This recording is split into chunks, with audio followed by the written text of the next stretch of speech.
ভাই, এটা অফিস নাকি কবরস্থান? মানুষজন এমনভাবে ফিসফিস করে কথা বলছে যেন এমডি ম্যাডাম সিসিটিভির মাধ্যমে ঠোঁটের নড়াচড়াও পড়তে পারেন। সিরিয়াসলি, এমন পিনপতন নীরবতার মধ্যে আমার হাঁচি চলে আসলে চাকরি থাকবে তো?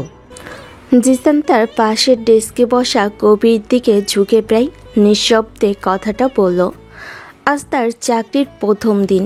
ঢাকার গুলশানের অত্যাধুনিক রয়্যাল গ্রুপ অব ইন্ডাস্ট্রিজ এর মার্কেটিং এক্সিকিউটিভ হিসাবে যোগ দিয়েছে সে।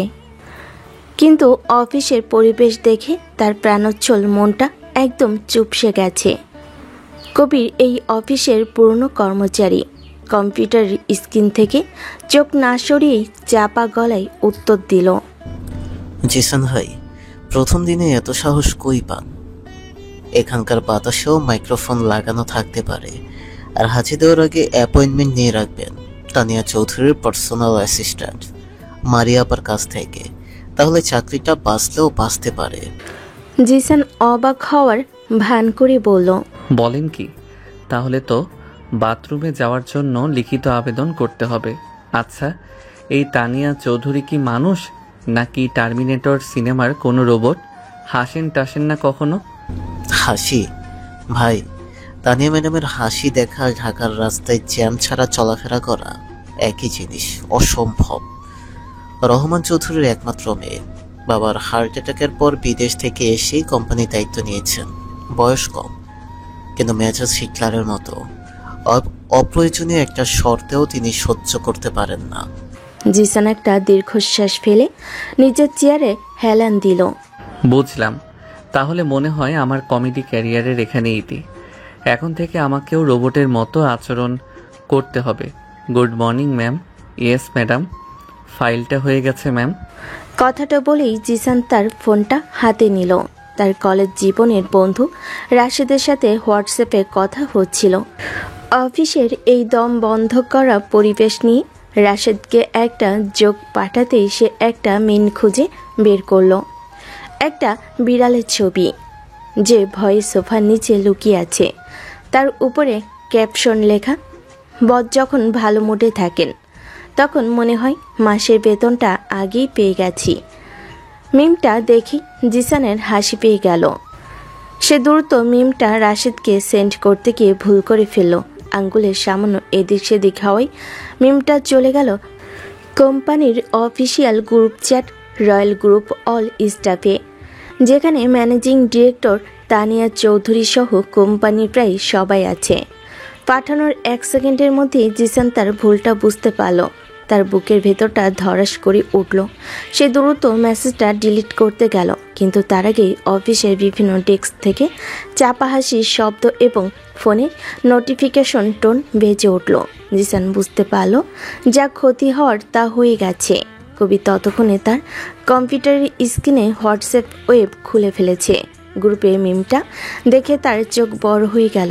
সে ফ্যাকাশে মুখে জিসানের দিকে তাকিয়ে বলল, ভাই, এটা কি করলেন? আপনি তো প্রথম দিনেই অনেক বোমা ফাটিয়ে দিয়েছেন। আপনার নামে তো শোক প্রস্তাব লেখা শুরু হয়ে যাবে এখন। জিসান শুকনো মুখে হাসার চেষ্টা করে বলল, আরে চিল ম্যান, ভুল তো মানুষেরই হয়। হয়তো ম্যাডাম বিষয়টা স্পোর্টিংলি নেবেন। স্পোলিংলি? তানিয়া ম্যাডামের ডিকশনারিতে স্পোলিংলি নামে কোনো শব্দ নেই।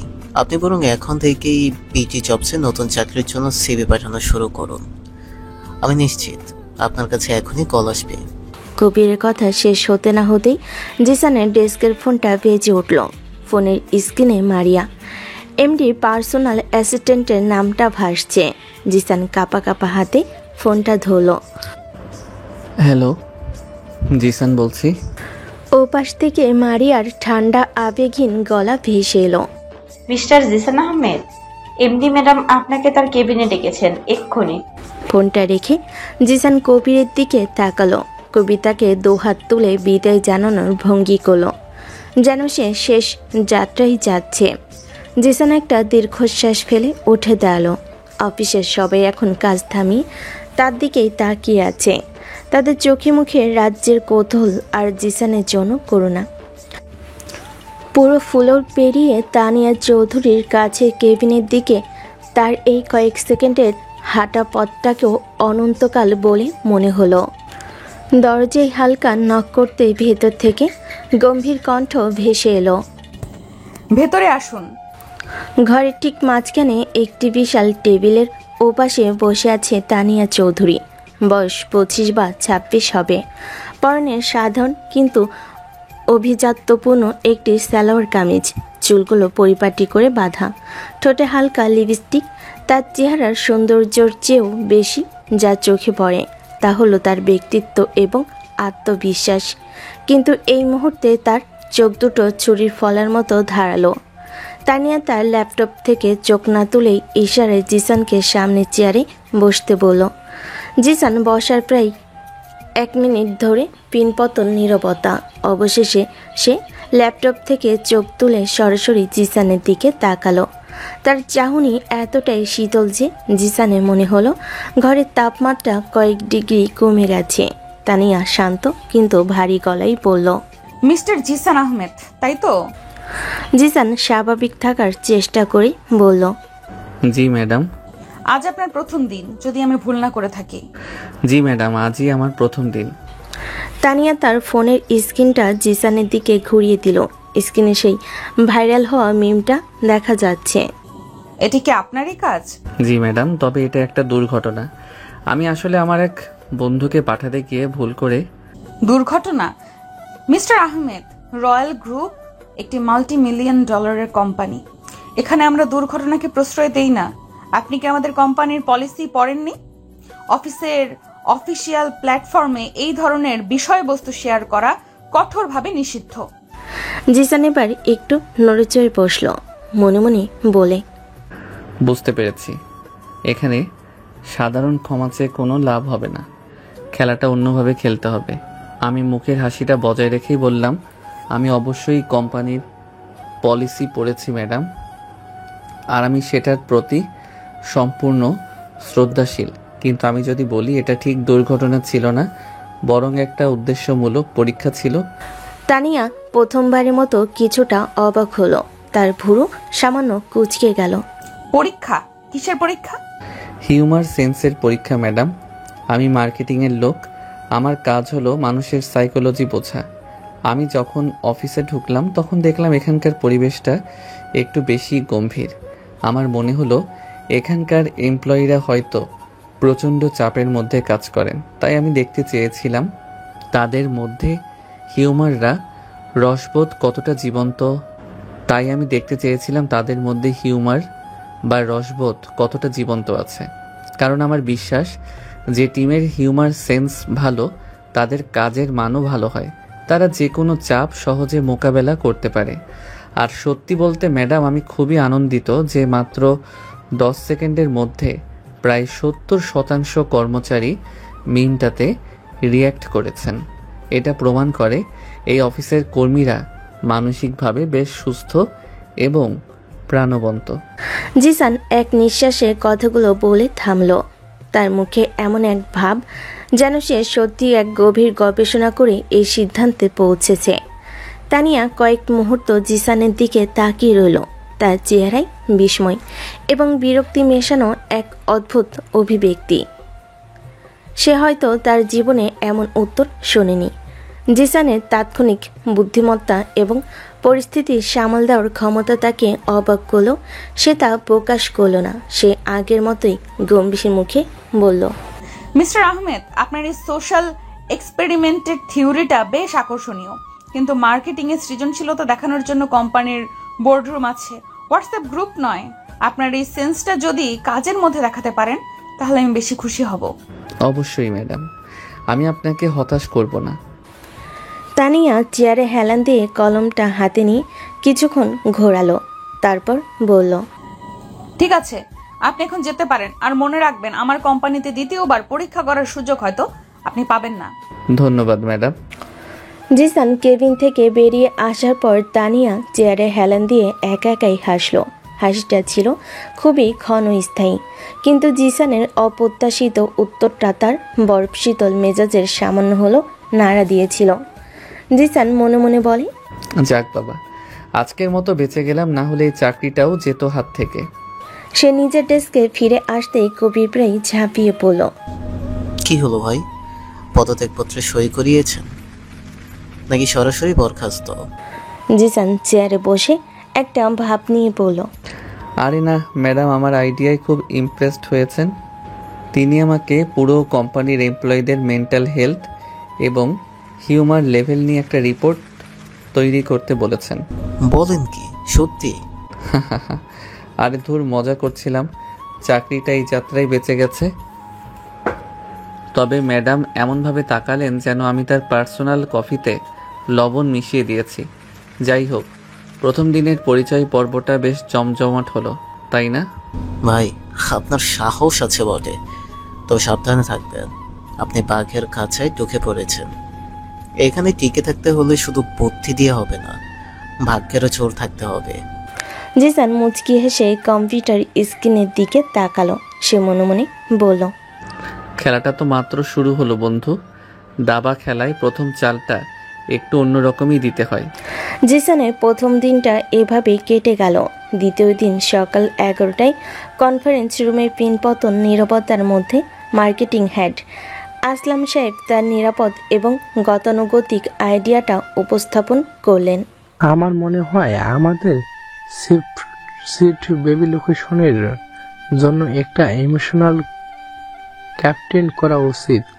বিজ্ঞাপনে একজন মা তার সন্তানের যত্ন নিচ্ছেন, এমন দৃশ্য থাকবে। এটা মানুষের মনে অবস্থা তৈরি করবে।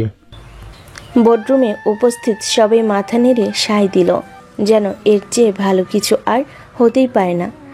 তানিয়া যে মিটিংয়ের শুরু থেকে চুপচাপ সবার কথা শুনছিল, সে জিসানের দিকে তাকালো। মিস্টার জিসান, আপনার প্রথম দিন তো বেশ পরীক্ষা নিরীক্ষা করে কাটালেন। আজ আপনার কাছ থেকে কাজের কিছু আইডিয়া শোনার অপেক্ষায় আছি। এই প্রজেক্ট নিয়ে আপনার কোনো ভিন্ন চিন্তা আছে? তানিয়ার কণ্ঠের মধ্যে হালকা ব্যঙ্গের সুরটা জিসানের কান এড়ালো না। সে বুঝতে পারল গতকালে সেই মিম কাণ্ডের রেশ এখনো রয়ে গেছে। অফিসের সবাই জিসানের দিকে তাকালো, তাদের চোখে মুখে কৌতূহল। নতুন ছেলেটা এখন কি বলে সেটাই দেখার বিষয়। জিসান উঠে দাঁড়িয়ে মৃদু হাসল। ধন্যবাদ ম্যাডাম। আসলাম স্যারের আইডিয়াটা অবশ্যই চমৎকার এবং নিরাপদ, কিন্তু আমার মনে হয় আজকালকার বাবা মায়েরা শুধু ইমোশন দিয়ে প্রোডাক্ট কেনেন না, তারা যুক্তি এবং মজাও খোঁজেন। আসলাম সাহেব কিছুটা বিরক্ত হয়ে বলেন, মজা?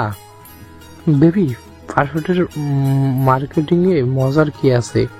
এটা একটা সিরিয়াসলি বিষয়। ঠিক এখানেই আমাদের সুযোগ স্যার। আমরা একটা ক্যাম্পেইন করতে পারি যার নাম হবে সুপার ড্যাড। বিজ্ঞাপনে আমরা দেখাবো একজন বাবা আনাড়ির মতো তার বাচ্চাকে সামলাচ্ছেন। কখনো তিনি বাচ্চার ডাইপার পরতে গিয়ে হিমশিম খাচ্ছেন, কখনো লোশন লাগাতে গিয়ে সারা ঘরে হুলুস্থুল কাণ্ড বাঁধিয়ে দিচ্ছেন।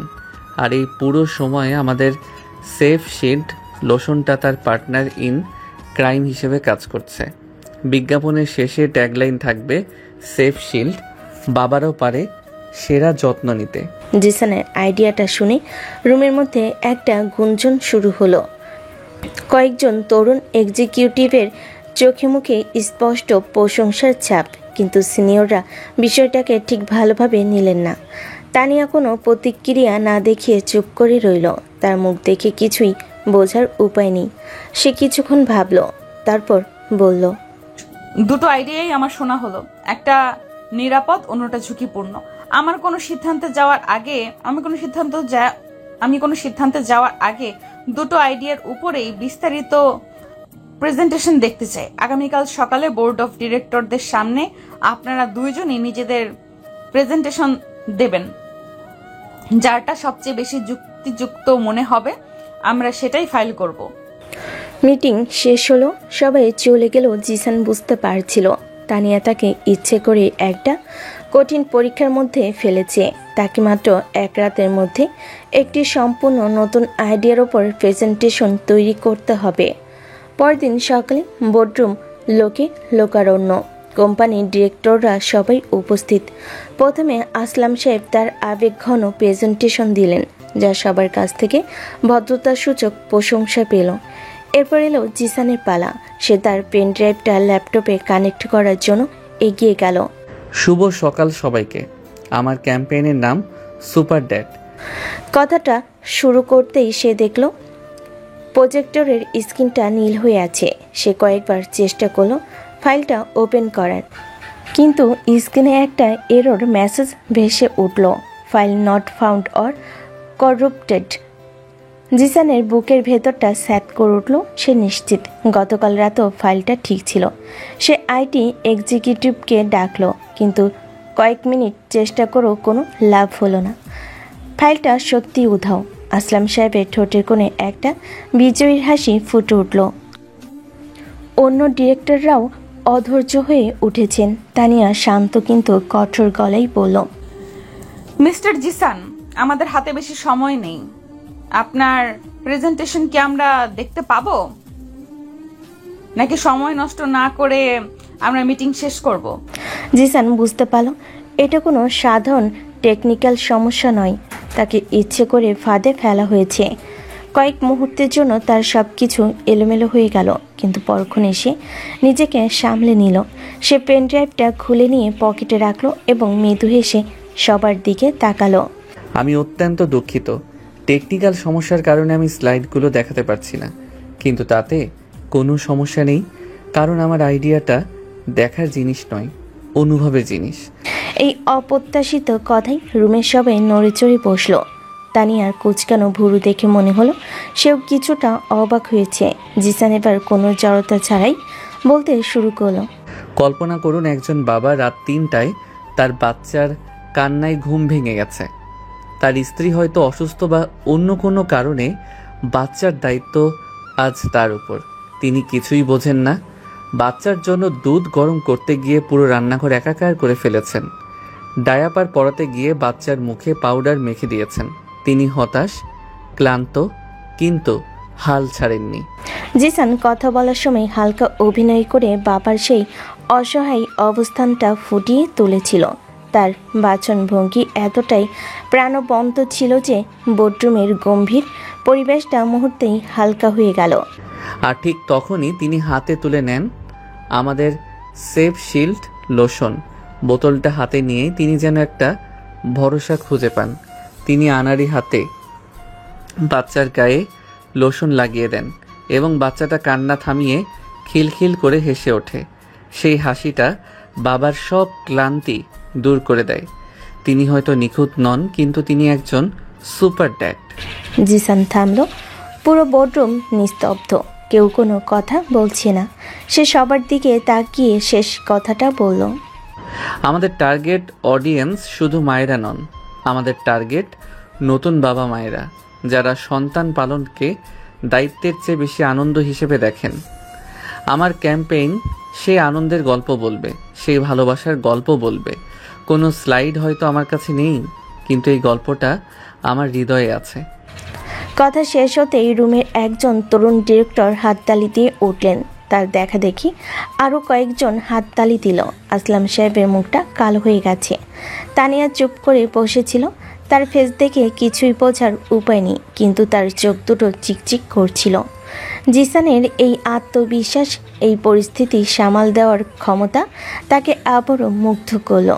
যে ছেলেটাকে সে ভেবেছিল শুধু ভাড়ামো করতে পারে, তার ভেতরে যে এমন একজন অসাধারণ গল্পকার লুকিয়ে আছে তা সে কল্পনাও করতে পারেনি। মিটিং শেষে সবাই যখন চলে যাচ্ছে, তানিয়া জিসানকে ইশারায় দাঁড়াতে বলল, প্রেজেন্টেশনটা ভালো ছিল মিস্টার জিসান। আপনার ফাইলটা কেন ওপেন হলো না সেটার আমি তদন্ত করব। কেউ যদি ইচ্ছে করে এটা করে থাকে, তাহলে তাকে তার পরিণতির জন্য প্রস্তুত থাকতে হবে। ধন্যবাদ ম্যাডাম, তবে আমার মনে হয় মাঝে মাঝে টেকনিক্যাল সমস্যা আমাদের জন্য নতুন সুযোগ তৈরি করে দেয়। তানিয়া তার দিকে কিছুক্ষণ তাকিয়ে থেকে শুধু বলল, আপনার সুপার ড্যাড ক্যাম্পেইনটা আমরা ফাইল করেছি, প্রস্তুত থাকবেন, সামনে অনেক কাজ। এই বলে তানিয়া কোনো দিকে না তাকিয়ে নিজের কেবিনের দিকে হেঁটে গেল। জিসান বুঝতে পারল বুদ্ধির এই যুদ্ধে সে আরও এক ধাপ এগিয়ে গেল। জিসান শুধু একটা ক্যাম্পেইন জেতেনি, সে তার বসের বিশ্বাসও একটু একটু করে জিততে শুরু করেছে। এর সবাই নিজের নিজের ডেস্কে এসে কাজে মন দিল। 2-3 ঘন্টা পর হঠাৎ অফিসে কেউ একজন চিৎকার করে উঠল। বিকট শব্দে ফায়ার অ্যালার্ম বেজে উঠতেই পুরো অফিসে একযোগে চাঞ্চল্য দেখা গেল। কম্পিউটারের স্ক্রিন থেকে মুখ তুলে সবাই ছোটাছুটি শুরু করে দিয়েছে। কবির জিসানের হাত ধরে টান দিয়ে বলল, ভাই উঠুন, এটা ফায়ার ড্রাইল, এখনই বের হতে হবে, নাহলে সিকিউরিটি এসে টেনে হিস্ট্রি বের করবে। জিসান উঠে দাঁড়ালো। সবাই নিয়ম মেনে জরুরি নির্গম পথের দিকে দ্রুত পায়ে হেঁটে যাচ্ছে। তাড়াহুড়োর মধ্যে জিসানের চোখ পড়ল তানিয়ার কেবিনের দিকে। সে দেখল তানিয়াও অন্যদের সাথে পেরিয়ে আসছে, কিন্তু তার মুখে রাজ্যের চিন্তা। তানিয়া তার পার্সোনাল অ্যাসিস্ট্যান্ট মারিয়াকে প্রায় ফিসফিস করে বলল, মারিয়া, আমার ডায়েরিটা আমি ওটা টেবিলের উপর ফেলে এসেছি। ওটার মধ্যে খুব জরুরি কিছু কাগজপত্র আছে। কিন্তু ম্যাডাম, এখন তো ভেতরে যাওয়ার কোনো উপায় নেই, সিকিউরিটি কাউকে ঢুকতে দেবে না। তানিয়া কপালে হাত দিয়ে সিঁড়ির দিকে এগোতে লাগলো। তার চিন্তিত মুখটা জিসানের নজর এড়ালো না। সে বুঝতে পারল কিছু একটা গন্ডগোল হয়েছে। সবাই যখন নিচের দিকে নামছে, জিসান হঠাৎ করে ঘুরে দাঁড়ালো। কবির অবাক হয়ে জিজ্ঞেস করলো, আরে আরে কোথায় যাচ্ছেন? এদিকে তো সিকিউরিটি। আপনি যান, আমি এখনই আসছি। এই বলে জিসান সিকিউরিটির চোখ এড়িয়ে দৌড়তে আবার ফ্লোরের দিকে দৌড় দিল। তার লক্ষ্য তানিয়ার কেবিন। একজন সিকিউরিটি গার্ড তাকে দেখে বলে, এই ছেলে, কোথায় যাচ্ছ? বলে চিৎকার করলো জিসান। ততক্ষণে কাঁচের দরজা ঠেলে ভিতরে ঢুকে পড়েছে। কেবিনের ভিতরে সব কিছু সিমসাম পরিপাটি। জিসান দ্রুত তানিয়ার বিশাল টেবিলের দিকে এগিয়ে গেল। টেবিলের এক কোণে সে দেখল চামড়ার মলাটে বাঁধানো একটি সুন্দর ডায়েরি পড়ে আছে। সে দ্রুত ডায়েরিটা হাতে তুলে নিল। বেরিয়ে আসার সময় তাড়াহুড়োয় ডায়েরিটা তার হাত থেকে ফসকে নিচে পড়ে গেল। আর ঠিক তখনই ডায়েরিটা একটা নির্দিষ্ট পাতা থেকে খুলে গেল। জিসানের চোখ অনিচ্ছা সত্ত্বেও খোলা পাতাটির উপর আটকে গেল। হাতের লেখাগুলো খুব সুন্দর এবং গোছানো, কিন্তু তার মধ্যে লুকিয়ে আছে গভীর যন্ত্রণা। লেখা ছিল, বাবা, আজ আবার তোমার শরীরটা খারাপ করেছে। ডাক্তার বলেছে চিন্তার কিছু নেই, কিন্তু আমি তো জানি তুমি কতটা কষ্ট পাচ্ছ। সবাই আমাকে বলে আমি নাকি খুব শক্তিশালী, কোম্পানির এত বড় দায়িত্ব একা সামলাচ্ছি। কিন্তু সত্যিটা হলো আমি প্রতিদিন রাতে ভয় ঘুমাতে পারি না। আমার যদি কোনো ভুল হয়ে যায়, যদি তোমার হাতে গড়া এই সাম্রাজ্য আমি ধরে রাখতে না পারি, আমার খুব একা লাগে বাবা, খুব একা লাগে। কয়েকটা লাইন পড়েই জিসানের বুকের ভেতরটা মোচড় দিয়ে উঠল। এই প্রথম সে কঠিন অহংকারী বস তানিয়া চৌধুরীর আড়ালে লুকিয়ে থাকা একজন সাধারণ চিন্তিত মেয়ের পরিচয় পেল, যে তার অসুস্থ বাবার জন্য ভয় পায়, যে বিশাল দায়িত্বের বোঝাই ক্লান্ত। হঠাৎ বাইরে থেকে পায়ের আওয়াজ পেয়ে জিসানের হুঁশ ফিরল। সে দ্রুত ডায়েরিটা বন্ধ করে পকেটে ঢুকিয়ে কেবিন থেকে বেরিয়ে এলো এবং অন্য একটি সিঁড়ি ব্যবহার করে সবার অলক্ষ্যে নিচে নেমে গেল। বাইরে অফিসের সামনে খোলা জায়গায় সবাই জড়ো হয়েছে। তানিয়া অস্থিরভাবে পায়চারি করছে। জিসান ভিড়ের মধ্য থেকে বেরিয়ে এসে সরাসরি তার সামনে দাঁড়ালো। আপনি এটা ভেতরে ফেলে এসেছিলেন ম্যাডাম? জিসান শান্ত গলায় ডায়েরিটা তার দিকে বাড়িয়ে দিল। তানিয়া ডায়েরিটা দেখে এতটাই চমকে গেল যে তার মুখ থেকে কোনো কথাই বের হলো না। সে একবার জিসানের দিকে আরেকবার ডায়েরিটার দিকে তাকাচ্ছিল। তার চোখে মুখে বিস্ময় এবং স্বস্তি মেশানো এক অদ্ভুত অভিব্যক্তি। সে কাঁপা কাঁপা হাতে ডায়েরিটা নিয়ে দ্রুত ব্যাগে ঢুকিয়ে ফেলল। তারপর জিসানের দিকে তাকিয়ে নিজেকে সামলে নিয়ে বলল, আপনি আপনি ভেতরে গিয়েছেন?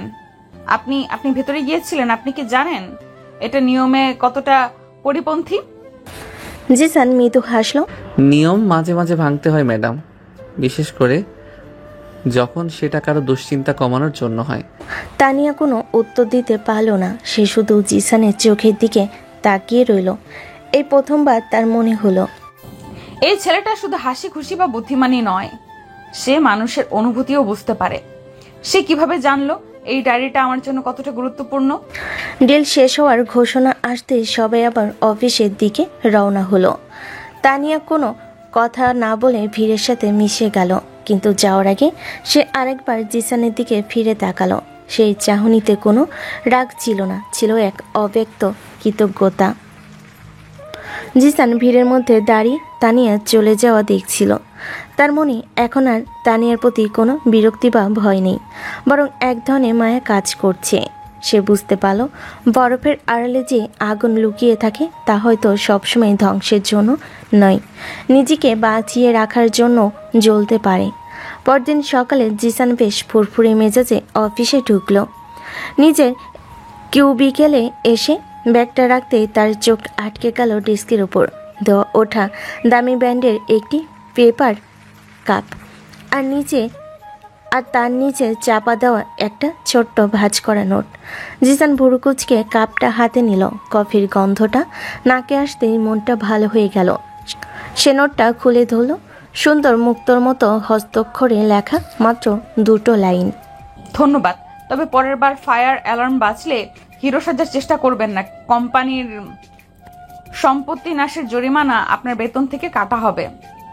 নোটটা পড়েই জিসানের ঠোঁটের কোণে হাসি ফুটে উঠল। সে আশেপাশে তাকালো, দেখল তানিয়া নিজের কেবিনের স্বচ্ছ কাচের দেওয়ালের ওপাশ থেকে তার দিকে তাকিয়ে আছে। দুজনে চোখাচোখি হতেই তানিয়া দ্রুত চোখ সরিয়ে কম্পিউটার স্ক্রিনে মনোযোগ দেওয়ার ভান করল। ঠিক তখনই কবিতার ডেস্কে এসে বসল। জিসানের হাতের কফির কাপটা দেখে তার চোখ গোল গোল হয়ে গেল। বাহ ভাই, সকাল সকাল এমন ব্র্যান্ডের কফি, কোনো স্পেশাল কারণ আছে নাকি? আমাদের অফিসের ক্যান্টিনে তো এমন কফি পাওয়া যায় না। জিসান একটা চুমুক দিয়ে আয়েশ করে বলল, আরে এটা হলো ভালো পারফরমেন্সের পুরস্কার, কোম্পানির এমডি নিজে পাঠিয়েছেন। কবিরের মুখটা হাঁ হয়ে গেল। কি বলেন তানিয়া ম্যাডাম, আপনাকে কফি? আমি কি স্বপ্ন দেখছি? কালকের ফায়ার ড্রিলের সময় ভেতরে ঢোকার জন্য আপনাকে তো শোকজ নোটিশ পাঠানোর কথা। সেটাই তো কথা বন্ধু। জিসান নোটটা ভাঁজ করে পকেটে রাখতে রাখতে বলল, যাকে সবাই বাঘ মনে করে সেও তো মাঝে মাঝে থাবা লুকোতে জানে। তবে তার ভাষায় ধন্যবাদটাও হুমকির মতোই শোনায়। হুমকির মতো মানে? কি লেখা নোটে? তেমন কিছু না, হা হা হা, শুধু লেখা আছে আমার বেতন থেকে জরিমানা কাটা হবে। তাহলে এটা পুরস্কার হলো কি হবে? আরে বোকা, এটাই তো তার বলার ধরন। ধন্যবাদ শব্দটার সাথে একটা হুমকি ফ্রি না দিলে তো আর তানিয়া চৌধুরীর ব্যক্তিত্ব বজায় থাকে না। কফির স্বাদটা কিন্তু দারুণ, মনে হচ্ছে উনি আমার পছন্দের ফ্লেভারটাও জানেন। কথাটা বলেই জিসান আবার তানিয়ার কেবিনের দিকে তাকালো। সে দেখল তানিয়া এখনও কাজের ফাঁকে আর চোখে তাকেই দেখছে। জিসান দুষ্টামি করে কফির কাপটা উঁচিয়ে তাকে একটা স্যালুট জানালো। তানিয়া এবার আর চোখ ফেরাতে পারল না, আর গম্ভীর মুখের আড়ালে লুকিয়ে থাকা হালকা হাসির আভাটা জিসানের চোখ এড়ালো না। সে দ্রুত নিজেকে সামলে নিয়ে ইন্টারকমে তার অ্যাসিস্ট্যান্টকে ডেকে কিছু একটা নির্দেশ দিল, যেন সে খুব ব্যস্ত। কবির পুরো ব্যাপারটা কিছুই না বুঝে বলল, ভাই, আমার মাথায় তো কিছুই ঢুকতেছে না। এখানে হচ্ছেটা কি? আপনি কি ম্যাডামের ওপর জাদু টাদু করছেন নাকি? জিসান কফির কাপে শেষ চুমুকটা দিয়ে সেটা ডাস্টবিনে ফেলে দিল। জাদু নয় বন্ধু, এটাকে বলে কানেকশন। দাবা খেলায় যেমন প্রতিপক্ষের চাল বুঝতে হয়, এখানেও ঠিক তাই। আমাদের ম্যাডাম হয়তো খুব কঠিন চাল দেন, কিন্তু তারও কিছু দুর্বল জায়গা আছে। জিসান তার চেয়ারে বসে কম্পিউটারটা অন করতে করতে বলল, যাই হোক, অনেক হয়েছে, এখন কাজে মন দেই। সুপার ড্যাড ক্যাম্পেইনের অনেক কাজ বাকি। ম্যাডামকে ধন্যবাদ জানানোর সবচেয়ে ভালো উপায় হলো কাজটা সময় মতো শেষ করা। কবির মাথা নাড়তে নাড়তে নিজের ডেস্কে ফিরে এলো। সে বিড়বিড় করে বলল, আল্লাহই জানে এই ছেলের মাথায় কি করে। চাকরিটা থাকবে নাকি প্রথম মাসেই বিদায় হবে কিছুই বুঝতে পারছি না। জিসান কাজে মনোযোগ দিল, কিন্তু তার মনটা পড়ে রইল সেই ছোট্ট নোট আর কফির কাপটার দিকে। সে বুঝতে পারছিল তাদের বরফ শীতল সম্পর্কের মধ্যে খুব ছোট্ট একটা উষ্ণতার ফাটল ধরেছে। এই ফাটল দিয়েই হয়তো একদিন সূর্যের আলো প্রবেশ করবে। অহংকারী বসের সাথে তার এই বুদ্ধির যুদ্ধটা ধীরে ধীরে এক অন্যরকম দিকে মন নিচ্ছে, যা সে নিজেও হয়তো কল্পনা করতে পারেনি। 3 দিন পর, আনবিলিভেবল, মিস্টার হ্যারিসন আমাদের চতুর্থ প্রেজেন্টেশনটাও রিজেক্ট করে দিলেন। তার নাকি কোনো আইডিয়াই অরিজিনাল মনে হচ্ছে না। এই লোকটা ঠিক কি চায়? কেউ আমাকে একটু বুঝিয়ে বলবে? তানিয়া রাগে তার কেবিনের ভিতর পায়চারি করছিল আর এই কথাগুলো বলছিল। তার কপালে চিন্তার ভাঁজ স্পষ্ট। গ্লোবাল টেক্সটাইলস এর সিও মিস্টার ডেভিড হ্যারিসন গত দুদিন ধরে তাদের পুরো মার্কেটিং টিমকে নাজেহাল করে ছেড়েছেন।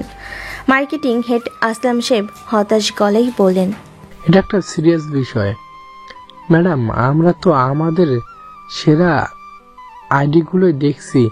আমার মনে হয় এই ক্লায়েন্টকে সন্তুষ্ট করা প্রায় অসম্ভব। লোকটা খুবই খিটখিটে। তানিয়া ফাইলটা ছুঁড়ে ফেলে বলল, ইম্পসিবল বলে কোনো শব্দ আমার ডিকশনারিতে নেই। আসলাম সাহেব, এই ডিলটা আমাদের কোম্পানির জন্য কতটা জরুরি আপনি জানেন? মিস্টার হ্যারিসনকে আমাদের রাজি করাতেই হবে। প্রয়োজনে সারা রাত জেগে নতুন আইডিয়া তৈরি করুন। গো! সবাই বিমর্ষ মুখে কেবিন থেকেই বেরিয়ে গেল। শুধু জিসান দরজার কাছে দাঁড়িয়ে ইতস্তত করছিল। তানিয়া তার দিকে তাকিয়ে কঠিন গলায় বলল, আপনার কিছু বলার আছে মিস্টার জিসান? নাকি আপনার কাছেও কোনো সুপার ড্যাশ টাইপের আইডিয়া আছে যা শুনে মিস্টার হ্যারিসন আমাদের কোম্পানি থেকেই বের করে দেবেন? তার কথায় স্পষ্ট ব্যঙ্গের সুর। জিসান ভেতরে ঢুকে শান্তভাবে বলল, আইডিয়া মাথার ভেতর থেকে সবসময় আসে না ম্যাডাম। মাঝে মাঝে প্রতিপক্ষের মন থেকেও আইডিয়া বের করতে হয়। আমরা কি মিস্টার হ্যারিসন সম্পর্কে একটু জানার চেষ্টা করেছি? তিনি মানুষটা কেমন, তার পছন্দ অপছন্দ কি? আমার তো সময় নেই। তিনি আমাদের ক্লায়েন্ট, আমার গবেষণার বিষয় নন। আপনার কাছে কোনো কাজের কথা থাকলে বলুন, না হলে কাজে যান। আমার 10 মিনিট সময় লাগবে ম্যাডাম। জিসান তার ফোনটা বের করে আবার বলল, আমি গত 1 ঘন্টা ধরে মিস্টার হ্যারিসনের সোশ্যাল মিডিয়া প্রোফাইল আর বিভিন্ন ইন্টারভিউ ঘাঁটছিলাম। একটা খুব ইন্টারেস্টিং জিনিস খুঁজে পেয়েছি। কি পেয়েছেন? মিস্টার ডেভিড হ্যারিসন একজন প্রফেশনাল লেভেলের চেস প্লেয়ার। তিনি তার কলেজের চেস চ্যাম্পিয়ন ছিলেন এবং এখনও বিভিন্ন আন্তর্জাতিক টুর্নামেন্টে অংশ নেন। দাবার প্রতি তার আবেগটা মারাত্মক। এই তথ্যটা শুনি তানিয়ার ভাবলেশীন মুখে প্রথমবারের মতো কৌতূহলের ছাপ দেখা গেল। সে সোজা হয়ে বসল। চেস, তাতে আমাদের কি লাভ? অনেক লাভ ম্যাডাম। দাবা হলো বুদ্ধির খেলা, স্ট্র্যাটেজির খেলা। মিস্টার হ্যারিসন এমন একজন মানুষ যিনি সরাসরি শক্তির চেয়ে কৌশলকে বেশি সম্মান করেন। আমরা যদি তাকে আমাদের বুদ্ধিমত্তা দিয়ে ইমপ্রেস করতে পারি তাহলে ডিলটা জেতা অনেক সহজ হয়ে যাবে। আমার মাথায় একটা প্ল্যান আছে। যেই ভাব সেই কাজ। পরের দিন সকালে বোর্ডরুমের চিত্রটা একদম ভিন্ন। মিটিংয়ের মূল টেবিলের বদলে একপাশে একটি ছোট্ট কাচের টেবিলে সুন্দর করে একটি কাঠের দাবার বোর্ড সাজানো। মিস্টার হ্যারিসন রুমে ঢুকেই অবাক হলেন। তার খিটখিটে দৃষ্টি মুহূর্তেই কোমল হয়ে এলো। তিনি প্রায় বিড়বিড় করেই বললেন, কোচ, আমি তো ভেবেছিলাম এটা একটা বিজনেস মিটিং। তানিয়া এগিয়ে এসে মিষ্টি হেসে বলল, বিজনেসেও তো এক ধরনের দাবার মতোই মিস্টার হ্যারিসন। সঠিক সময়ে সঠিক চাল দিতে হয়। আমরা ভেবেছিলাম আলোচনার আগে পরিবেশটা একটু হালকা করা যাক। আপনি খেলতে ভালোবাসেন, তাই না? মিস্টার হ্যারিসনের মুখে জেনুইন হাসি ফুটে উঠল। ভালোবাসি বললে কম হবে বলা, এটা আমার প্যাশন। কিন্তু আপনাদের মধ্যে আমার সাথে খেলার মতো কেউ আছে কি? ঠিক তখনই জিসান এক কাপ কফি হাতে নিয়ে এগিয়ে এলো। আমি চেষ্টা করে দেখতে পারি স্যার। যদিও আপনার মতো একজন গ্র্যান্ড মাস্টারের সামনে আমার খেলাটা শিশুই মনে হবে। মিস্টার হ্যারিসন জিসানের আত্মবিশ্বাসী ভঙ্গি দেখে বেশ মজা পেলেন। বেশ, তাহলে হয়ে যাক একটা দান। কিন্তু বলে রাখছি, আমি খেলার মাঠে কোনো রকম ছাড় দেই না। খেলা শুরু হলো।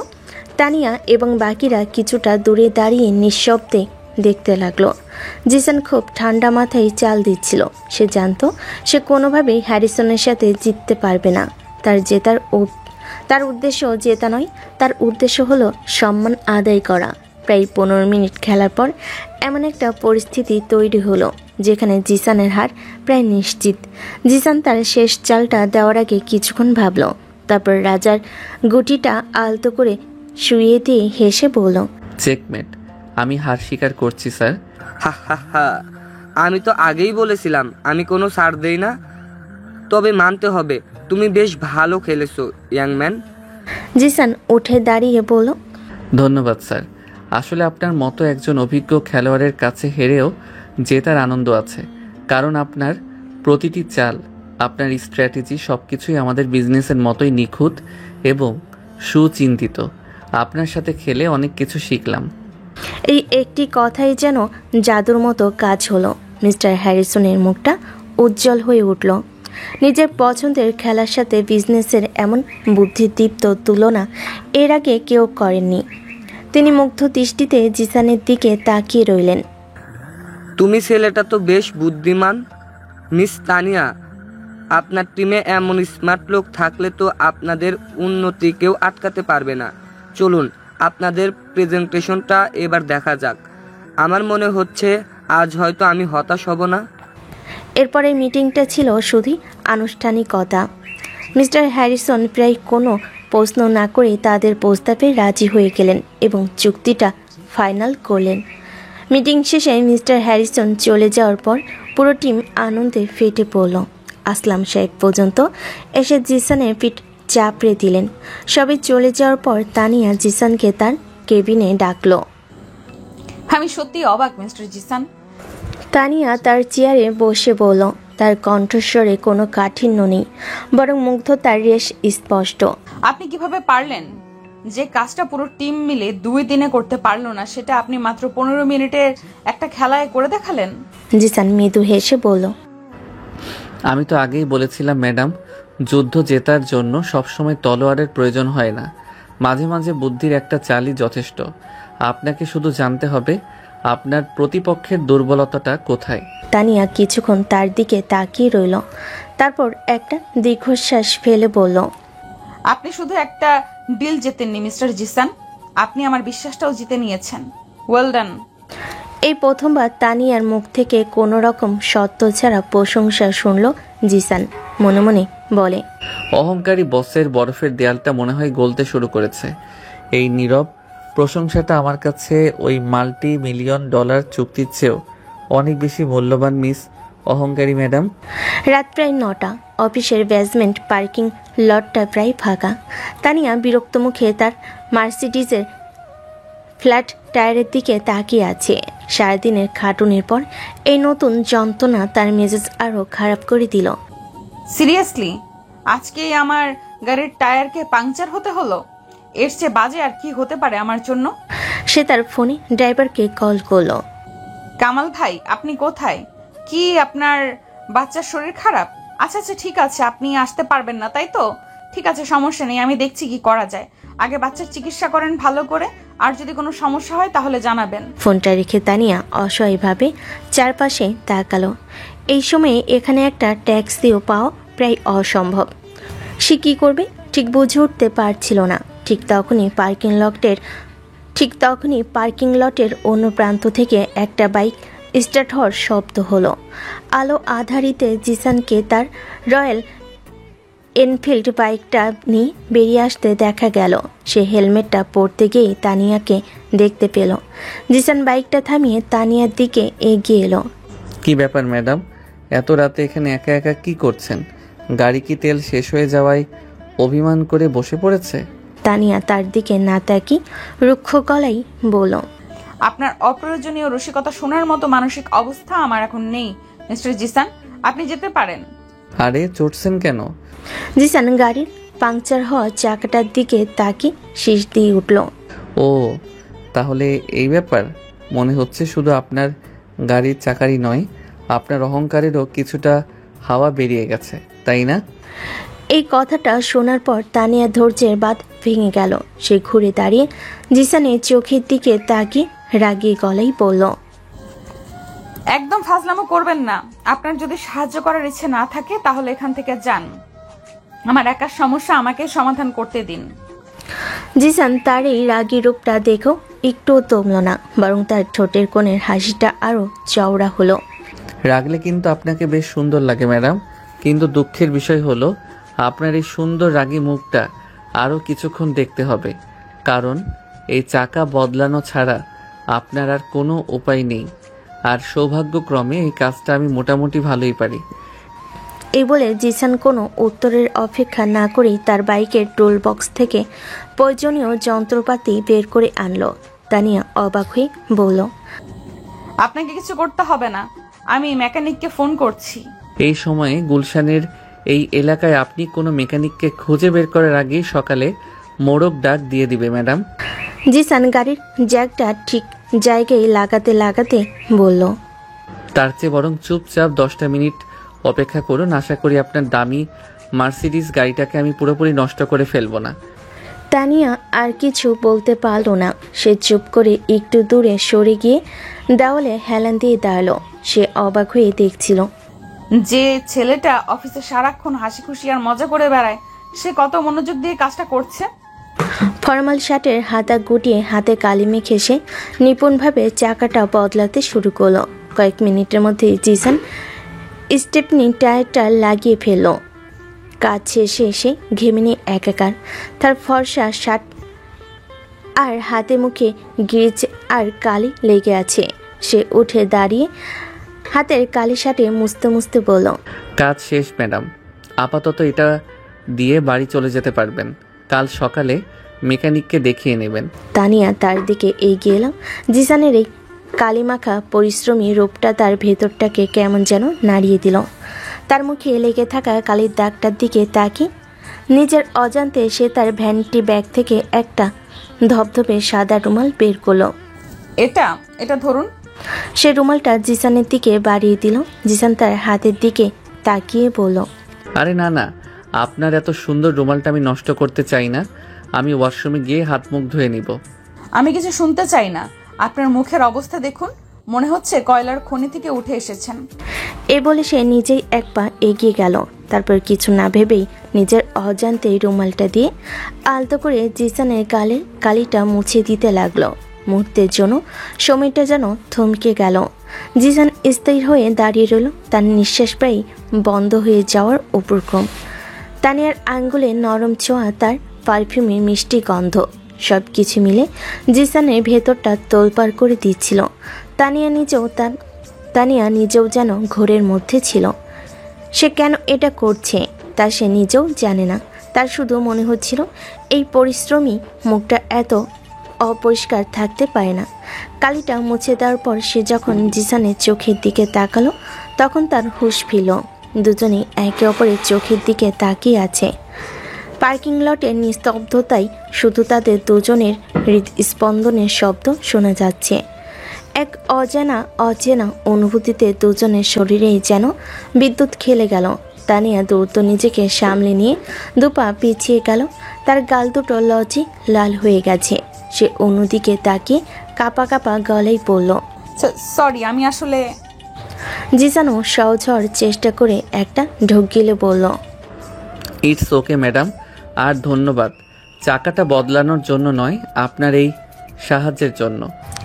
পার্কিং লটে আবার এক অস্বস্তিকর নীরবতা নেমে এলো। তানিয়া তার গাড়ির দরজার দিকে এগিয়ে গিয়ে বলল, আজকের জন্য অনেক ধন্যবাদ, আমি আপনার কাছে ঋণী রইলাম।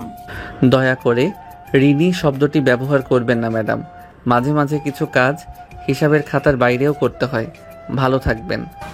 এই বলে জিসান হেলমেট পরে তার বাইকে স্টার্ট দিয়ে বেরিয়ে গেল। তানিয়া তার গাড়িতে বসে রইল, তার হাতে তখনও ধরা সেই কালিমাখা রুমালটা। সে রুমালটার দিকে তাকিয়ে রইল। তার হৃৎপিণ্ড তখনও অস্বাভাবিক দ্রুত গতিতে চলছে।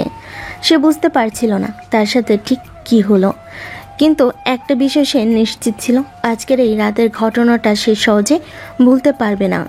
অহংকারী বসের খোলসের ভেতর থেকে একজন নারী মন যেন উকি দিয়ে গেল, যার কারণ সে নিজেও জানে না। আরও 2 দিন পর ম্যাডাম, সুপার ড্যাড ক্যাম্পেইনের ফাইনাল বাজেটটা অ্যাপ্রুভালের জন্য আপনার সাইন লাগবে।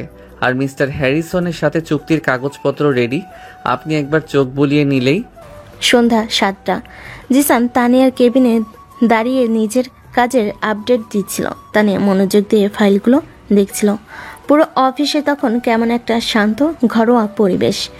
বেশিরভাগ কর্মী চলে গেছে। হঠাৎ তানিয়ার ব্যক্তিগত ফোনটা বেজে উঠল। স্ক্রিনে হসপিটাল লেখাটা দেখেই তার মুখটা ফ্যাকাশে হয়ে গেল। সে দ্রুত ফোনটা তুলে নিল। হ্যালো, হ্যাঁ আমি তানিয়া চৌধুরী বলছি। কি, বাবার অবস্থা আবার খারাপ হয়েছে? কিন্তু সকালেও তো কথা বললাম। ঠিক আছে, আপনারা চিন্তা করবেন না, আমি আসছি, আমি এক্ষুনি আসছি। রাখতেই তানিয়ার হাত পা কাঁপতে শুরু করলো। তার চোখের জল প্রায় কেবিনে আসার উপক্রম। বেরিয়ে আসার উপক্রম। সে দ্রুত তার ব্যাগটা গুছিয়ে নিতে নিতে বিড়বিড় করে বলল, আমার এখনই যেতে হবে, বাবার কাছে যেতে হবে। জিসান তার অবস্থা দেখে এগিয়ে এলো। ম্যাডাম, সব ঠিক আছে? আঙ্কেলের কি হয়েছে? তানিয়ার কণ্ঠস্বর কান্নায় প্রায় বুঝে এসেছে। জানি না, হাসপাতাল থেকে ফোন করেছিল, বলল বাবার অবস্থা ভালো না, আমাকে এখনই যেতে হবে। কিন্তু কামাল ভাইও তো নেই, ওনার বাবা অসুস্থ, আমি কিভাবে যাব এত দূরে? তার চোখে মুখের রাজ্যের অসহায়ত্ব। যে নারীটা পুরো অফিসকে এক আঙ্গুলে ইশারায় চালায়, সে এখনো কমপ্লিটমেন্ট ভেঙে পড়েছে। জিসান এক মুহূর্ত দেরি করলো না। সে কোনো প্রশ্ন না করে, কোনো অনুমতি অপেক্ষা না করে টেবিল থেকে তার বাইকের চাবিটা তুলে নিল। চলুন। কোথায়? হাসপাতালে। এই মুহূর্তে ঢাকার জ্যাম ঠেলে গাড়ি নিয়ে বের হলে আপনি মাঝপথে আটকে থাকবেন। বাইকের চেয়ে দ্রুত আর কিছু নেই এখন। উঠুন, আমি আপনাকে নিয়ে যাচ্ছি। তানে কিছু বলার ভাষা খুঁজে পাচ্ছিল না। সে শুধু দ্বিধাগ্রস্ত চোখে জিসানের দিকে তাকিয়ে রইল। তার অহংকার, তার পদের বড়াই, এই মুহূর্তে সবকিছু যেন অর্থহীন মনে হচ্ছে। কিন্তু কোনো কিন্তু নয় ম্যাডাম। জিসান তার হাত থেকে ফাইলগুলো নিয়ে টেবিলে রাখলো। এই মুহূর্তে আপনার বাবার কাছে আপনার থাকাটা সবচেয়ে বেশি জরুরি। বাকি সবকিছু পরে ভাবা যাবে। প্লিজ আর দেরি করবেন না। জিসানের কণ্ঠের সিনক্রেট আর চোখের গভীরতা তানিয়াকে আর কোনো দ্বিধাই রাখলো না। সে নীরবে মাথা নেড়ে জিসানের পেছন পেছন কেবিন থেকে বেরিয়ে এলো। বেসমেন্ট নেমেই জিসান তার বাইকটা স্টার্ট দিল। সে নিজের হেলমেট খুলে তানিয়ার দিকে এগিয়ে দিয়ে বলল, এটা পরে নিন। তাহলে আপনি? আমার অভ্যাস আছে, আপনার সেফটিটা বেশি দরকারি। জিসান জোর করে হেলমেটটা তার মাথায় পরিয়ে দিল। এখন শক্ত করে ধরে বসুন, রাস্তাটা হয়তো খুব মসৃণ হবে না। তানিয়া কোনো কথা না বলে চুপচাপ বাইকে উঠে বসলো। ঢাকার ব্যস্ত রাস্তা, গাড়ির হর্ন, মানুষের কোলাহল, কোনো কিছুই তার কানে ঢুকছিল না। সে শুধু জিসানের শার্টটা শক্ত করে আঁকড়ে ধরে রইল। জিসানের চওড়া পিঠটা যেন এই মুহূর্তের জন্য তার পৃথিবীর সবচেয়ে নিরাপদ আশ্রয়। ঝড়ের বেগে ছুটে চলা বাইকের বাতাস তার চোখের জল শুকিয়ে যাচ্ছিল। হাসপাতালে পৌঁছাতেই তাদের 15 মিনিটের বেশি লাগলো না। তানিয়া বাইক থেকে নেমে দৌড়ে আইসিইউর দিকে ছুটে গেল। জিসান পার্কিংয়ে বাইকটা রেখে তার পেছন পেছন গেল। আইসিইউর কাছের দেওয়ালের ওপাশ থেকে তানিয়া তার বাবাকে দেখছে। রহমান চৌধুরীর শরীরে নানা রকম নল লাগানো, তিনি ঘুমিয়ে আছেন। ডাক্তার বেরিয়ে এসে তানিয়াকে আশ্বস্ত করলেন। ডাক্তারের কথা শুনে তানিয়ার শরীর থেকে যেন একটা বিশাল বোঝা নেমে গেল। সে ধপ করে করিডোরের একটা চেয়ারে বসে পড়ল এবং দুহাতে মুখ ঢেকে নিঃশব্দে কাঁদতে লাগলো। তার এতদিনে চেপে রাখা সব ভয়, সব যন্ত্রণা যেন আজ বাঁধ ভেঙে বেরিয়ে আসতে চাইছে। জিসান কোনো কথা না বলে একটু দূরে দাঁড়িয়ে রইল। সে তানিয়াকে তার মতো করে একা থাকতে দিল। কিছুক্ষণ পর সে পাশের দোকান থেকে এক বোতল পানি আর একটা স্যান্ডউইচ কিনে নিয়ে এলো। সে তানিয়ার পাশে বসে পানির বোতলটা তার দিকে এগিয়ে দিয়ে শান্ত গলায় বলল, একটু পানি খেয়ে নিন। আর কিছু খেয়ে নিন ম্যাডাম, আপনাকে অনেক ধকল পোহাতে হয়েছে। তানিয়া শুধু মুখ তুলে তাকালো। তার চোখ দুটো কান্নার কারণে লাল হয়ে আছে। সে কাঁপা কাঁপা হাতে পানির বোতলটা নিল, কিন্তু স্যান্ডউইচটা নিল না। আমার যেতে ইচ্ছে করছে না। খেতে ইচ্ছে না করলেও খেতে হবে। আঙ্কেল যদি ঘুম থেকে উঠে দেখেন তার শক্তিশালী মেয়েটা নিজে অসুস্থ হয়ে পড়েছে, তাহলে তিনি আরো বেশি চিন্তা করবেন। আপনাকে এখন নিজের জন্যেও শক্ত থাকতে হবে। জিসানের এই কথাগুলো তানিয়ার হৃদয়ে গিয়ে লাগলো। সে আর আপত্তি করলো না। চুপচাপ স্যান্ডউইচটা হাতে নিয়ে ছোট ছোট করে খেতে লাগলো। সেই রাতে জিসান কিছুই না বলে হাসপাতালের করিডোরে চুপচাপ তানিয়ার পাশে বসে রইল। সে কোনো অপ্রয়োজনীয় প্রশ্ন করলো না, কোনো সান্ত্বনা দেওয়ার চেষ্টাও করলো না। সে শুধু তার উপস্থিতি দিয়ে তানিয়াকে বোঝানোর চেষ্টা করলো যে এই কঠিন সময়ে সে একা নয়। মাঝরাতে তানিয়ার বাবা রহমান চৌধুরী জ্ঞান ফিরল। তিনি ইশারায় তানিয়াকে ডাকলেন। তানিয়া ভেতরে যাওয়ার আগে জিসানের দিকে একবার ফিরে তাকালো। তার চোখে ছিল একরাশ কৃতজ্ঞতা। ভোর হওয়ার ঠিক আগে তানিয়া আইসিইউ থেকে বেরিয়ে এলো। তার মুখে এখন স্বস্তির ছাপ। বাবা এখন অনেক ভালো আছেন, আমার সাথে কথাও বলেছেন। জিসান চেয়ারে বসে ঘুমিয়ে পড়েছিল। তানিয়ার ডাকে তার ঘুম ভেঙে গেল। সে উঠে দাঁড়িয়ে আড়মোড়া ভেঙে বলল, আলহামদুলিল্লাহ, চলুন তাহলে আপনাকে বাড়ি পৌঁছে দেই, আপনারও বিশ্রাম দরকার। ফেরার পথও বাইকে কোনো কথা হলো না, কিন্তু এবারে নীরবতাটা ছিল অনেক বেশি সহজ, অনেক বেশি ভরসাপূর্ণ। তানিয়ার বাড়ির সামনে এসে জিসান বাইক থামালো। তানিয়া হেলমেটটা খুলে জিসানের হাতে দিয়ে শান্ত গলায় বলল, আজকে রাতের জন্য আমি আপনাকে কিভাবে ধন্যবাদ জানাবো তা আমার জানা নেই জিসান। এই প্রথমবার সে জিসানকে মিস্টার ছাড়া শুধু নামে ডাকলো। জিসান মৃদু হাসল। ধন্যবাদ দেওয়ার কোনো প্রয়োজন নেই ম্যাডাম, আমি শুধু আমার দায়িত্ব পালন করেছি, একজন সহকর্মী হিসেবে, একজন মানুষ হিসেবে। আপনি বাসায় গিয়ে একটা লম্বা ঘুম দেবেন, আর অফিসে আসার জন্য একদম তাড়াহুড়ো করবেন না। জি ম্যাডাম। তানিয়া আর কিছু না বলে তার ফ্ল্যাটের দিকে হেঁটে গেল। হুট করে আবার পিছন ঘুরে বলল, জি ম্যাডাম। বাসায় গিয়ে ঘুমাবেন, কিন্তু মোবাইল আবার নতুন কোনো মিম বানানোর চিন্তা যেন না আসে। ঠিক আছে ম্যাডাম। ঠিক আছে, মনে থাকে যেন। আগামীকাল অফিসে দেখা হবে। ইনশাআল্লাহ ম্যাডাম। ইনশাল্লাহ। আল্লাহ হাফেজ। জিসান কিছুক্ষণ তার যাওয়ার পথের দিকে তাকিয়ে থেকে তারপর নিজের বাইকটা স্টার্ট দিল। সে জানতো আজকের এই রাতটা তাদের দুজনের সম্পর্কের এক নতুন উচ্চতায় নিয়ে গেছে। তারা এখন শুধু বস আর কর্মচারী নয়, তারা একে অপরের সবচেয়ে কঠিন সময়ের সঙ্গী। সেদিন বিকেল 4টায় ঘুম ভাঙল জিসানের। প্রায় একটানা 10 ঘন্টা ঘুমানোর পর শরীরটা কিছুটা ঝরঝরে লাগছে। সে বিছানা থেকে উঠে ফ্রেশ হয়ে দেখল তার ফোন ভর্তি মিসড কল আর মেসেজ। বেশিরভাগই অফিসের কবিরের একটা মেসেজ লেখা, ভাই আপনি কই? ম্যাডামও অফিসে আসেননি, আপনিও উঠাও, কাহিনী কি? জিসান একটা দীর্ঘশ্বাস ফেলে কবিরকে ফোন দিয়ে সংক্ষেপে জানালো যে সে আজ অফিসে যাবে না।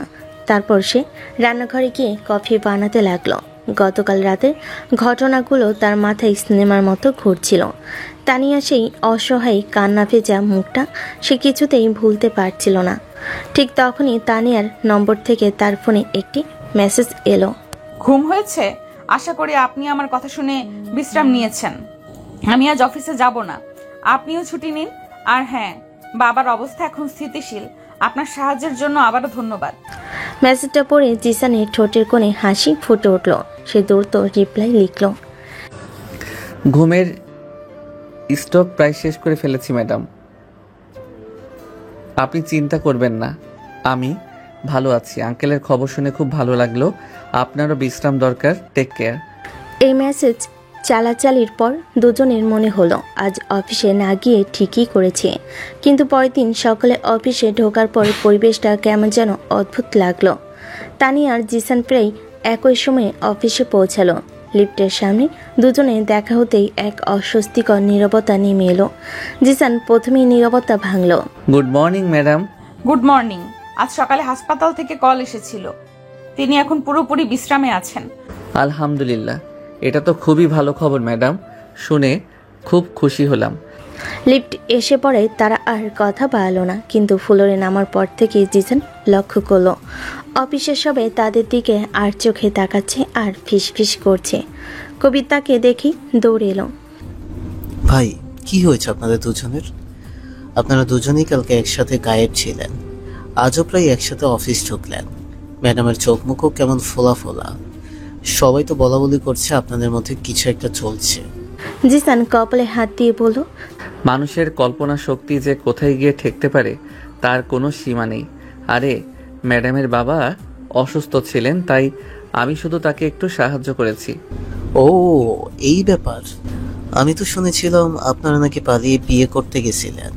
চুপ করো ফাজিল, জিসান কবিরের মাথায় একটা চাটি মেরে নিজের ডেস্কে গিয়ে বসলো, কিন্তু সে বুঝতে পারছিল অফিসের এই গুঞ্জন সহজে থামা নয়। বিকেলে কাজের চাপে জিসানের মাথা ধরে গেল। সে অফিসের পেন্ট্রিতে গেল এক কাপ কড়া কফি বানানোর জন্য। কফির পাউডার আর চিনি নিয়ে এসে মগ রাখার তাকের দিকে হাত বাড়াতে দেখল তার ব্যক্তিগত মগটা, যেটা সে বাসা থেকে এনেছিল, সেটা পরিষ্কার করেনি। গতকালের কফির দাগ লেগে আছে। ধুর, ক্লিনার ছেলেটা আমার মগটা ধুয়েও রাখিনি। এখন আমি কিসে কফি খাবো? সে এদিক ওদিক তাকাতে গিয়ে হঠাৎ দেখল কাউন্টারের এক কোণায় ধুয়ে পরিষ্কার করে রাখা একটা সাদা পোর্সোলিনের মগ রাখা আছে। মগটার ডিজাইন খুব সিম্পল কিন্তু এলিগ্যান্ট। জিসান এক মুহূর্তে চিনে ফেল এটা তানিয়ার মগ। সে প্রায়ই এই মগে ব্ল্যাক কফি খায়।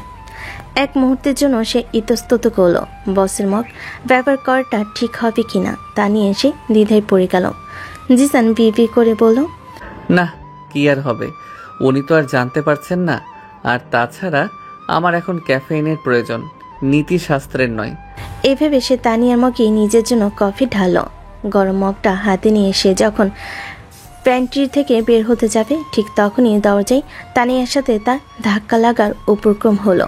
তানেও কফি নিতেই এসেছিল। তার অবস্থাটাও জিসানের মতোই খুব একটা ভালো নয়। চোখের নিচে কালি জমেছে, চেহারায় ক্লান্তির ছাপ, তবে সে খুব পরিপাটি করে তৈরি হয়ে এসেছে যাতে কেউ তার ভেতরের অবস্থাটা বুঝতে না পারে। জিসানের হাতে নিজের মগটা দেখে তানিয়া এক মুহূর্তের জন্য থমকে গেল। তার ভুরু সামান্য কুঁচকে গেল। জিসানের বুকের ভেতরটা ধড়াস করে উঠল। সে ধরা পড়ে যাওয়ার ভয়ে শুকনো মুখে বলল, ম্যাডাম, শুভ বিকেল। আমি আসলে আমার মগটা খুঁজে পাচ্ছিলাম না, তাই। তানিয়া তার কথা শেষ করতে দিল না। সে জিসানের ক্লান্ত মুখের দিকে এবং তার হাতে ধরা কফির দিকে শান্ত দৃষ্টিতে তাকালো। তার মুখে কোনো বিরক্তি নেই, কোনো রাগ নেই। সে শুধু শান্ত গলায় জিজ্ঞেস করলো, সমস্যা নেই। এই বলে সে কফি মেশিনের দিকে এগিয়ে গেল, যেন জিসানের তার মগ ব্যবহার করাটা কোনো বড় ঘটনাই নয়। সে একটা ডিসপোজেবল কাপ হাতে নিতেই জিসান দ্রুত বলে উঠল, ম্যাডাম প্লিজ, আপনি এটাতেই নিন। আমি তো মাত্র এক চুমুক দিয়েছি, আপনি বরং এটা শেষ করুন। আমার চেয়ে আপনারই এখন এটা বেশি দরকার। তানিয়া জিসানের বাড়িয়ে দেওয়া মগের দিকে তাকালো। যে বস তার ব্যক্তিগত জিনিসের অন্য কারো ছোঁয়া পর্যন্ত সহ্য করতে পারত না, সে আজ কোনো দ্বিধা করল না। পুরোটা লাগবে না, আমরা শেয়ার করতে পারি। এই বলে সে জিসানের হাত থেকে মগটা নিল এবং ছোট্ট একটা চুমুক দিল। তারপর সে আবার মগটা জিসানের দিকে ফিরিয়ে দিয়ে বলল, এবার আপনার পালা। সে কাঁপা কাঁপা হাতে মগটা নিল। যে জায়গায় তানিয়ার ঠোঁট লেগেছিল ঠিক সে জায়গাতে নিজের ঠোঁট ছুঁয়ে সে কফিতে এক চুমুক দিল। কফির উষ্ণতার চেয়েও তানিয়ার ঠোঁটের স্পর্শের উষ্ণ অনুভূতিটা যেন তার সারা শরীরে বিদ্যুৎ বইয়ে দিল। একই মগ থেকে কফি শেয়ার করতে লাগলো তারা। এই ছোট্ট কাজটা, এই সাধারণ মুহূর্তটা তাদের দুজনের মধ্যে থাকা শেষ অদৃশ্য দেওয়ালটাকেও যেন ভেঙে চুরমার করে দিল। এখন আর কোনো বস নেই, কোনো কর্মচারী নেই, আছে শুধু দুজন ক্লান্ত মানুষ যারা একে অপরের কঠিন সময়ের পাশে ছিল এবং একে অপরের শক্তি হওয়ার চেষ্টা করেছে। কয়েক চুমুক কফি শেষ করার পর তানিয়া নিজেকে কিছুটা সামলে নিল। সে মগটা কাউন্টারে রেখে পেশাগত গলায় ফিরে যাওয়ার চেষ্টা করে বলল, আপনি ফিনিক্স গ্রুপের ফাইলটা নিয়ে কেবিনে আসুন, আমাদের হাতে বেশি সময় নেই।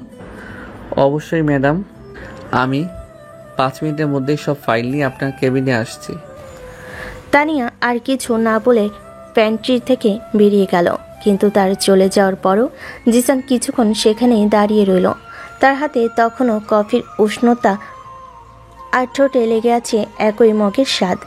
সেই মগটার দিকে তাকিয়ে মুচকি হাসল, যে মগটা কিছুক্ষণ আগেও ছিল শুধু তার বসের ব্যক্তিগত সম্পত্তি, সেটা এখন তাদের দুজনের একটি শেয়ার্ড মেমোরি হয়ে গেল। জিসান বুঝতে পারল তাদের দুজনের অজান্তে তাদের গল্পটা এক নতুন দিকে মন নিচ্ছে। এই গল্পে এখন আর শুধু বুদ্ধির যুদ্ধ নেই, আছে বিশ্বাস, নির্ভরতা আর এক কাপ কফিতে ভাগ করে নেওয়া নীরব অনুভূতি। দেখেছিস আশফাক, জিসান ছেলেটা কিভাবে তরতর করে উপরে উঠে যাচ্ছে। আগে তো ম্যাডাম আমাদের ছাড়া কোনো মিটিং এর কথাই ভাবতেন না, আর এখন ফিনিক্স গ্রুপের এত বড় ডিলটার দায়িত্ব ওই ছোকরার কাঁধে। আমাদের কি এখানে ঘাস কাটার জন্য রাখা হয়েছে? অফিসের স্মোকিং জোনে দাঁড়িয়ে সিগারেটের লম্বা টান দিয়ে কথাগুলো বলল রাশেদ। তার গলা স্বরে স্পষ্ট ঈর্ষা। আশফাক, আরেকজন সিনিয়র ম্যানেজার, ধোয়া ছেড়ে সায় দিল। ঠিক বলেছিস, ছেলেটার কপাল বটে। মিস্টার হ্যারিসনের ডিলটা জিতিয়ে দেওয়ার পর থেকেই তো ম্যাডাম ওর উপর পুরোপুরি ফিদা। সেদিন শুনলাম ম্যাডামের বাবা অসুস্থ হওয়ার সারা রাত নাকি হসপিটালেও ছিল ওরা। ব্যাপারটাকে আমার মোটেও স্বাভাবিক মনে হচ্ছে না রাশেদ। স্বাভাবিক? এই ইন্ডাস্ট্রিতে কোনো কিছু স্বাভাবিক নয় আশফাক, সবকিছুই একটা খেলা। আর জিসান খুব ভালো খেলোয়াড়, সে জানে কাকে কিভাবে পটাতে হয়, কিন্তু ও মনে হয় জানে না এই খেলায় পুরনো খেলোয়াড়দের হারানো অতটা সহজ নয়। কি করতে চাস তুই? ম্যাডামের সাপোর্ট এখন পুরোপুরি ওর পেছনে। ওর ক্ষতি করতে গেলে তো হিতে বিপরীত হতে পারে। সাপোর্টের দেয়াল ভাঙতে বেশি সময় লাগে না বন্ধু, শুধু এমন একটা ধাক্কা দিতে হয় যাতে দেয়ালটা নিজের ভারেই ভেঙে পড়ে। আমি জিসানের জন্য এমন একটা ফাঁদ পাতবো যেখান থেকে ও আর কোনোদিন বেরোতে পারবে না। ম্যাডামের সবচেয়ে বিশ্বস্ত মানুষটা যে কোম্পানির সবচেয়ে বড় বিশ্বাসঘাতক, এটা যখন প্রমাণ হবে তখন ম্যাডামের চেহারাটা দেখার মতো হবে। কয়েকদিন পর জিসান তার কিউবিকলে বসে ফিনিক্স গ্রুপ এর ডিলের জন্য একটা প্রেজেন্টেশন তৈরি করছিল। তানিয়া তাকে এই প্রজেক্টের সমস্ত দায়িত্ব দিয়ে পূর্ণ স্বাধীনতা দিয়েছে। হঠাৎ করে রাশেদ তার কিউবিকলে এসে কাঁধে হাত রাখলো। তার মুখে অস্বাভাবিক রকমের বন্ধুত্বপূর্ণ হাসি। কি খবর জিসান? শুনলাম ফিনিক্স গ্রুপের ডিলটা তুমি একাই সামলাচ্ছ। গ্রেট জব ম্যান, তোমার মতো ট্যালেন্টেড ছেলে আমাদের কোম্পানিতে খুব দরকার। জিসান এই অপ্রত্যাশিত প্রশংসায় কিছুটা অবাক হলো। রাশেদ সাধারণত তাকে এড়িয়েই চলে। ধন্যবাদ রাশেদ ভাই, আমি আমার শেয়ারটা দেওয়ার চেষ্টা করছি। সে তো আমি জানি। আচ্ছা শোনো, আমার কাছে আর্কাইভ রুমে কিছু পুরনো ফাইন্যান্সিয়াল ডেটা আছে যা এই ডিলে তোমার খুব কাজে আসতে পারে। ফাইলগুলো top secret, Rahman Chowdhury sir নিজে এগুলো তৈরি করেছে। তুমি যদি চাও আমি তোমাকে সাহায্য করতে পারি। সত্যি রাশেদ ভাই, তাহলে তো খুবই ভালো হয়। আমার কিছু পুরনো ডেটা আসলেই খুব দরকার ছিল। নো প্রবলেম ইয়াং ম্যান, বন্ধুত্বের খাতিরে এতগুলো তো করতেই পারি। চলো এখনই তোমাকে ফাইলগুলো দেখিয়ে দিচ্ছি।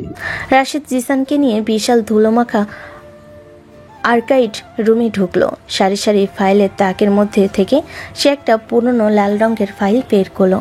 রাশেদ ফাইলটা জিসানের হাতে দিয়ে বলল, এই নাও, এটার মধ্যে ফিনিক্স গ্রুপের সাথে আমাদের পুরনো কিছু ব্যবসার ফাইন্যান্সিয়াল স্টেটমেন্ট আছে, তবে খুব সাবধান। এটা কোম্পানি খুব কনফিডেন্সিয়াল ডকুমেন্ট।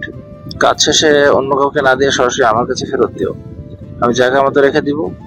লগবুকে আমি এন্ট্রি করে রাখছি যে ফাইলটা তোমার কাছে আছে। অবশ্যই রাশেদ ভাই, আপনার এই উপকার আমি কোনোদিন ভুলবো না। জিসান সরল বিশ্বাসে ফাইলটা নিয়ে তার ডেস্কে ফিরে এলো। সে জানতো না এই ফাইলটাই তার বিরুদ্ধে পাতা সবচেয়ে বড় ফাঁদ, কারণ এই ফাইলের ভেতরে কিছু গুরুত্বপূর্ণ পৃষ্ঠার ছবি রাশেদ আগেই তুলে রেখেছিল এবং সেগুলো ইমেলের মাধ্যমে প্রতিপক্ষ ফিনিক্স গ্রুপের এক কর্মচারীর কাছে বেনামে পাঠিয়ে দিয়েছিল। তার প্ল্যান ছিল যখন ডিলের তথ্য ফাঁস হওয়ার খবরটা জানাজানি হবে তখন আর্কাইভের লগবুক এবং সিসিটিভি ফুটেজ দেখিয়ে সে সহজে প্রমাণ করে দেবে যে এই ফাইলটা শেষবার জিসানি নিয়েছিল এবং সেই এই বিশ্বাসঘাতকতার জন্য দায়ী। যেমন পরিকল্পনা তেমনি কাজ হলো। 4 দিন পরেই বোর্ডরুমে তানিয়া চিৎকার করে উঠল, এটা অসম্ভব। ফিনিক্স গ্রুপ আমাদের সাথে ডিলটা বাতিল করে দিয়েছে। কিন্তু কেন? সবকিছু তো ফাইনাল হয়ে গিয়েছিল। বোর্ডরুমে পিনপতন নীরবতা। তানিয়া চিৎকারে ঘরে বাতাস পর্যন্ত কেঁপে উঠল। তার সামনে বসা কোম্পানির ডিরেক্টরদের মুখ থমথমে। ফিনিক্স গ্রুপের সিওর পাঠানো একটা ইমেল তখন প্রজেক্টরের বড় স্ক্রিনে ভাসছে। সেখানে স্পষ্ট লেখা। একজন ডিরেক্টর, মিস্টার জামান, উঠে দাঁড়িয়ে বলল, তানিয়া, ব্যাপারটা খুবই গুরুতর। আমাদের ডিলের ফাইনাল প্রসেসটা কোনোভাবে লিক হয়ে গেছে, আর সেটা আমাদের প্রতিপক্ষ কোম্পানির হাতে পৌঁছে গেছে। তারা আমাদের চেয়েও কম রেট কোট করে ডিলটা নিয়ে নিয়েছে। কিন্তু কিভাবে? এই ডিলের তথ্য তো মাত্র কয়েকজন জানতো। তানিয়ার মুখটা ফ্যাকাশে হয়ে গেল। ঠিক তখনই রাশেদ উঠে দাঁড়ালো। তার মুখে দুশ্চিন্তার ছাপ, কিন্তু চোখে ধূর্ততার হাসি। ম্যাডাম, আমি মনে হয় জানি তথ্যটা কিভাবে লিক হয়েছে। সবার দৃষ্টি রাশেদের দিকে ঘুরে গেল। তানিয়া জিজ্ঞেস করলো, কিভাবে? আর্কাইভ রুমের লগবুক অনুযায়ী ডিলের সাথে সম্পর্কিত টপ সিক্রেট লাল ফাইলটা গত 3 দিন ধরে মার্কেটিং ডিপার্টমেন্টের একজন জুনিয়র এক্সিকিউটিভ মিস্টার জিসান আহমেদের কাছে ছিল। এই কথাটা শোনার সাথে সাথে বোর্ডরুমে একটা গুঞ্জন শুরু হলো। সবার সন্দেহের তীর ঘুরে গেল জিসানের দিকে। জিসান যে ঘরের এক কোণে দাঁড়িয়েছিল, সে বজ্রহতের মতো স্তব্ধ হয়ে গেল। জিসান কাঁপা কাঁপা গলায় বলল, কি বলছেন এসব রাশেদ ভাই? হ্যাঁ, আমি ফাইলটা নিয়েছিলাম, কিন্তু আমি তো শুধু ডেটা অ্যানালাইসিসের জন্য। তাহলে এই ছবিগুলো কি বলছে জিসান? রাশেদ তার ফোনটা বের করে কয়েকটা ছবি দেখালো। ছবিগুলোতে দেখা যাচ্ছে জিসান আর্কাইভ রুম থেকে সেই লাল ফাইলটা হাতে নিয়ে বের হচ্ছে। এই ছবিগুলো আমাকে একজন সিকিউরিটি গার্ড দিয়েছে। সে দেখেছে তুমি ফাইলটা নিয়ে তোমার ডেস্কে না গিয়ে সোজা অফিসের বাইরে চলে যাচ্ছিলে। এটা ডাহা মিথ্যা কথা। আমি ফাইল নিয়ে সোজা আমার ডেস্কে গিয়েছিলাম। মিস্টার জামান কঠোর গলায় বলেন, যথেষ্ট হয়েছে, সবকিছুই পানির মতো পরিষ্কার। একটা নতুন ছেলে যে অল্প দিনেই সবার চোখে পড়ার জন্য যা খুশি তাই করতে পারে, টাকার লোভে সে এই কাজটা করতেই পারে। তানিয়া, আমি মনে করি এই ছেলের বিরুদ্ধে এখনই পুলিশ অভিযোগ করা উচিত। জিসানের পায়ের নিচের মাটি সরে যাচ্ছিল। সে অসহায়ভাবে তানিয়ার দিকে তাকালো। তার বিশ্বাসই হচ্ছিল না যে মানুষগুলো কিছুদিন আগেও তার প্রশংসায় পঞ্চমুখ ছিল, তারা আজ তাকে এত সহজে বিশ্বাসঘাতক ভেবে নিচ্ছে। সবার সব কথা শোনার পর তানিয়া এতক্ষণ চুপ করেছিল। তার মুখ দেখে কিছুই বোঝার উপায় ছিল না। সে ধীরে ধীরে উঠে দাঁড়ালো। পুরো রুমের দৃষ্টি তখন তার উপর। আপনাদের সবার কথা শেষ হয়েছে? বেশ, এবার আমার কথা শুনুন। রাশেদ, আপনি বললেন জিসান ফাইলটা নিয়ে অফিসের বাইরে চলে গিয়েছিল, তাই তো? আর আপনার কাছে প্রমাণ হিসাবে আছে একজন সিকিউরিটি গার্ডের মুখের কথা আর কয়েকটা ছবি, যেখানে তাকে ফাইল হাতে দেখা যাচ্ছে। জি ম্যাডাম। তানিয়া তার ডেস্কের দিকে এগিয়ে গেল, হাতে একটা ট্যাব নিল। তাহলে আমার কাছে যে প্রমাণটা আছে সেটা হয়তো আপনার দেখা উচিত, তাই না? সে ট্যাবের স্ক্রিনটা প্রজেক্টরে কানেক্ট করলো। স্ক্রিনে ভেসে উঠল অফিসের পার্কিং লটে সিসিটিভি ফুটেজে দেখা যাচ্ছে, দেখুন, জিসান যেদিন সন্ধ্যায় অফিস থেকে বের হচ্ছে, কিন্তু তার হাতে কোনো ফাইল নেই। সে সোজা তার বাইকের কাছে গিয়ে হেলমেট পরে বেরিয়ে যাচ্ছে। তানিয়া এবার আর্কাইভ রুমের ফুটেজটা প্লে করলো, যেখানে দেখা যাচ্ছে রাশেদ নিজেই জিসানকে ফাইলটা দিচ্ছে। ফুটেজ অনুযায়ী জিসান ফাইলটা নিয়েছিল বিকেল 5টায় আর অফিস থেকে বের হয়েছে সন্ধ্যা 7টায়। রাশেদ, আপনার কি মনে হয় কোনো বিশ্বাসঘাতক তথ্য পাচার করার জন্য 2 ঘন্টা ধরে অফিসে বসে থাকবে আর তারপর খালি হাতে বেরিয়ে যাবে? কিন্তু গার্ড তো আমাকে বলল। কোন গার্ড? সেই গার্ড যাকে আপনি গতকাল বিকেলে আপনার কেবিনে ডেকে পাঠিয়েছিলেন, সেই গার্ড যার বাচ্চার স্কুলের অ্যাডমিশনের জন্য আপনি সুপারিশ করেছেন। এই কথায় রাশেদের কপালে বিন্দু বিন্দু ঘাম জমতে শুরু করলো। সে বুঝতে পারছিল তার খেলাটা ধরে ফেলেছে তানিয়া। এবার ডিরেক্টরদের দিকে ফিরে পড়ল। আমি মানছি আমাদের তথ্য লিক হয়েছে, কিন্তু তার জন্য জিসান দায়ী নয়। কারণ আমি ওকে বিশ্বাস করি। আমি গত কয়েক মাসে জিসানকে খুব কাছ থেকে দেখেছি। যে ছেলে কোম্পানির সম্মান বাঁচানোর জন্য নিজের জীবনের ঝুঁকি নিতে পারে, সে টাকার লোভে কোম্পানির সাথে বিশ্বাসঘাতকতা করতে পারে না। আমি আমার টিমের সদস্যকে বিশ্বাস করি, আর আমি আপনাদের কথা দিচ্ছি, আমি আসল অপরাধীকে খুঁজে বের করবই, কিন্তু কোনো নির্দোষ মানুষকে আমি বলির পাঠা হতে দেব না। এই প্রথম তানিয়া জনসম্মুখে এত দৃঢ়ভাবে জিসানের পক্ষ নিল। তার এই আস্থা, তার এই বিশ্বাস জিসানের চোখে জল এনে দিল। তার মনে হলো সারা দুনিয়া তার বিরুদ্ধে গেলেও এই একজন মানুষ তার পাশে থাকবে। বোর্ডরুমের পরিবেশ মুহূর্তেই বদলে গেল। ডিরেক্টররা নিজেদের মধ্যে কথা বলতে লাগলেন। রাশেদ চুপচাপ দাঁড়িয়ে ঘামছিল। তানিয়া জিসানের দিকে তাকে চোখের ইশারায় তাকে আশ্বস্ত করল। জিসান বুঝতে পারল সে শুধু তার চাকরি ফিরে পায়নি, সে এমন একজনের বিশ্বাস অর্জন করেছে যা হাজারটা ডিলের চেয়েও অনেক বেশি মূল্যবান। কিছুক্ষণ পর, তানিয়া মা, কেমন আছিস? আর তোর বাবা কেমন আছেন এখন? আঙ্কেল, আপনি? হ্যাঁ, হুট করে না বলে এসে কি অপরাধ করে ফেললাম? না আঙ্কেল, এসেছেন, খুব ভালো করেছেন, বসুন। ইনি হলেন চৌধুরী গ্রুপের পুরনো এবং সবচেয়ে সম্মানিত ক্লায়েন্ট মজিদ চৌধুরী। অফিসে ঢুকেই তানিয়াকে জড়িয়ে ধরে কথাটা বলেন। ষাটোর্ধ্ব এই মানুষটি তানিয়ার বাবা রহমান চৌধুরী খুব কাছের বন্ধু। তানিয়া মিষ্টি হেসে বলল, আমি ভালো আছি আঙ্কেল, বাবাও এখন আগের চেয়ে অনেক ভালো। আপনি বসুন, আপনার সাথে বিজনেসের পাশাপাশি অনেক ব্যক্তিগত কথাও আছে। মজিদ চৌধুরী সোফাতে বসতে বসতে বলেন, আরে বিজনেস তো পরে, আগে বল তোর বিয়ের কি খবর? তোর বাবা তো দিনরাত শুধু এই নিয়ে চিন্তা করে। আঙ্কেল প্লিজ, এখন এত কাজের চাপ। ঠিক তখনই জিসান একটা ফাইল হাতে নিয়ে কেবিনে ঢুকলো। ম্যাডাম, ফিনিক্স গ্রুপের ফাইনাল রিপোর্টটা। কথাটা শেষ করার আগেই তার চোখ পড়ল মজিদ চৌধুরীর ওপর। সে কিছুটা অপ্রস্তুত হয়ে দাঁড়িয়ে পড়ল। মজিদ চৌধুরী জিসানের দিকে তাকিয়ে ভুরুকুচকে তানিয়াকে জিজ্ঞেস করলেন, তানিয়া, এই ছেলেটাকে আগে তো দেখিনি, দেখতেও তো বেশ সুদর্শন।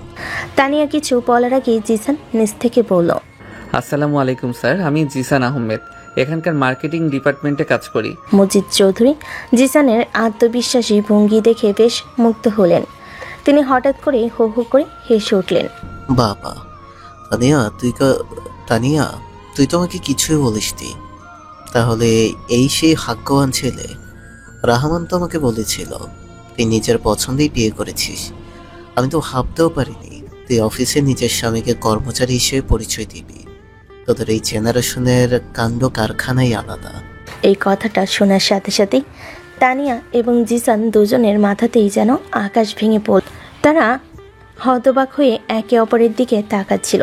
তানিয়া দ্রুত নিজেকে সামলে নিয়ে বলল, আঙ্কেল আপনি ভুল বুঝছেন, জিসান আমার স্বামী নয়, ও আমাদের এমপ্লয়ি। আরে রাত তোদের এমপ্লয়ি। আমি কি বাচ্চা ছেলে নাকি যে কিছুই বুঝি না? তোদের দুজনের চোখের দিকে তাকালেই বোঝা যায় তোদের মধ্যে কি চলছে। রহমান আমাকে সব বলেছে।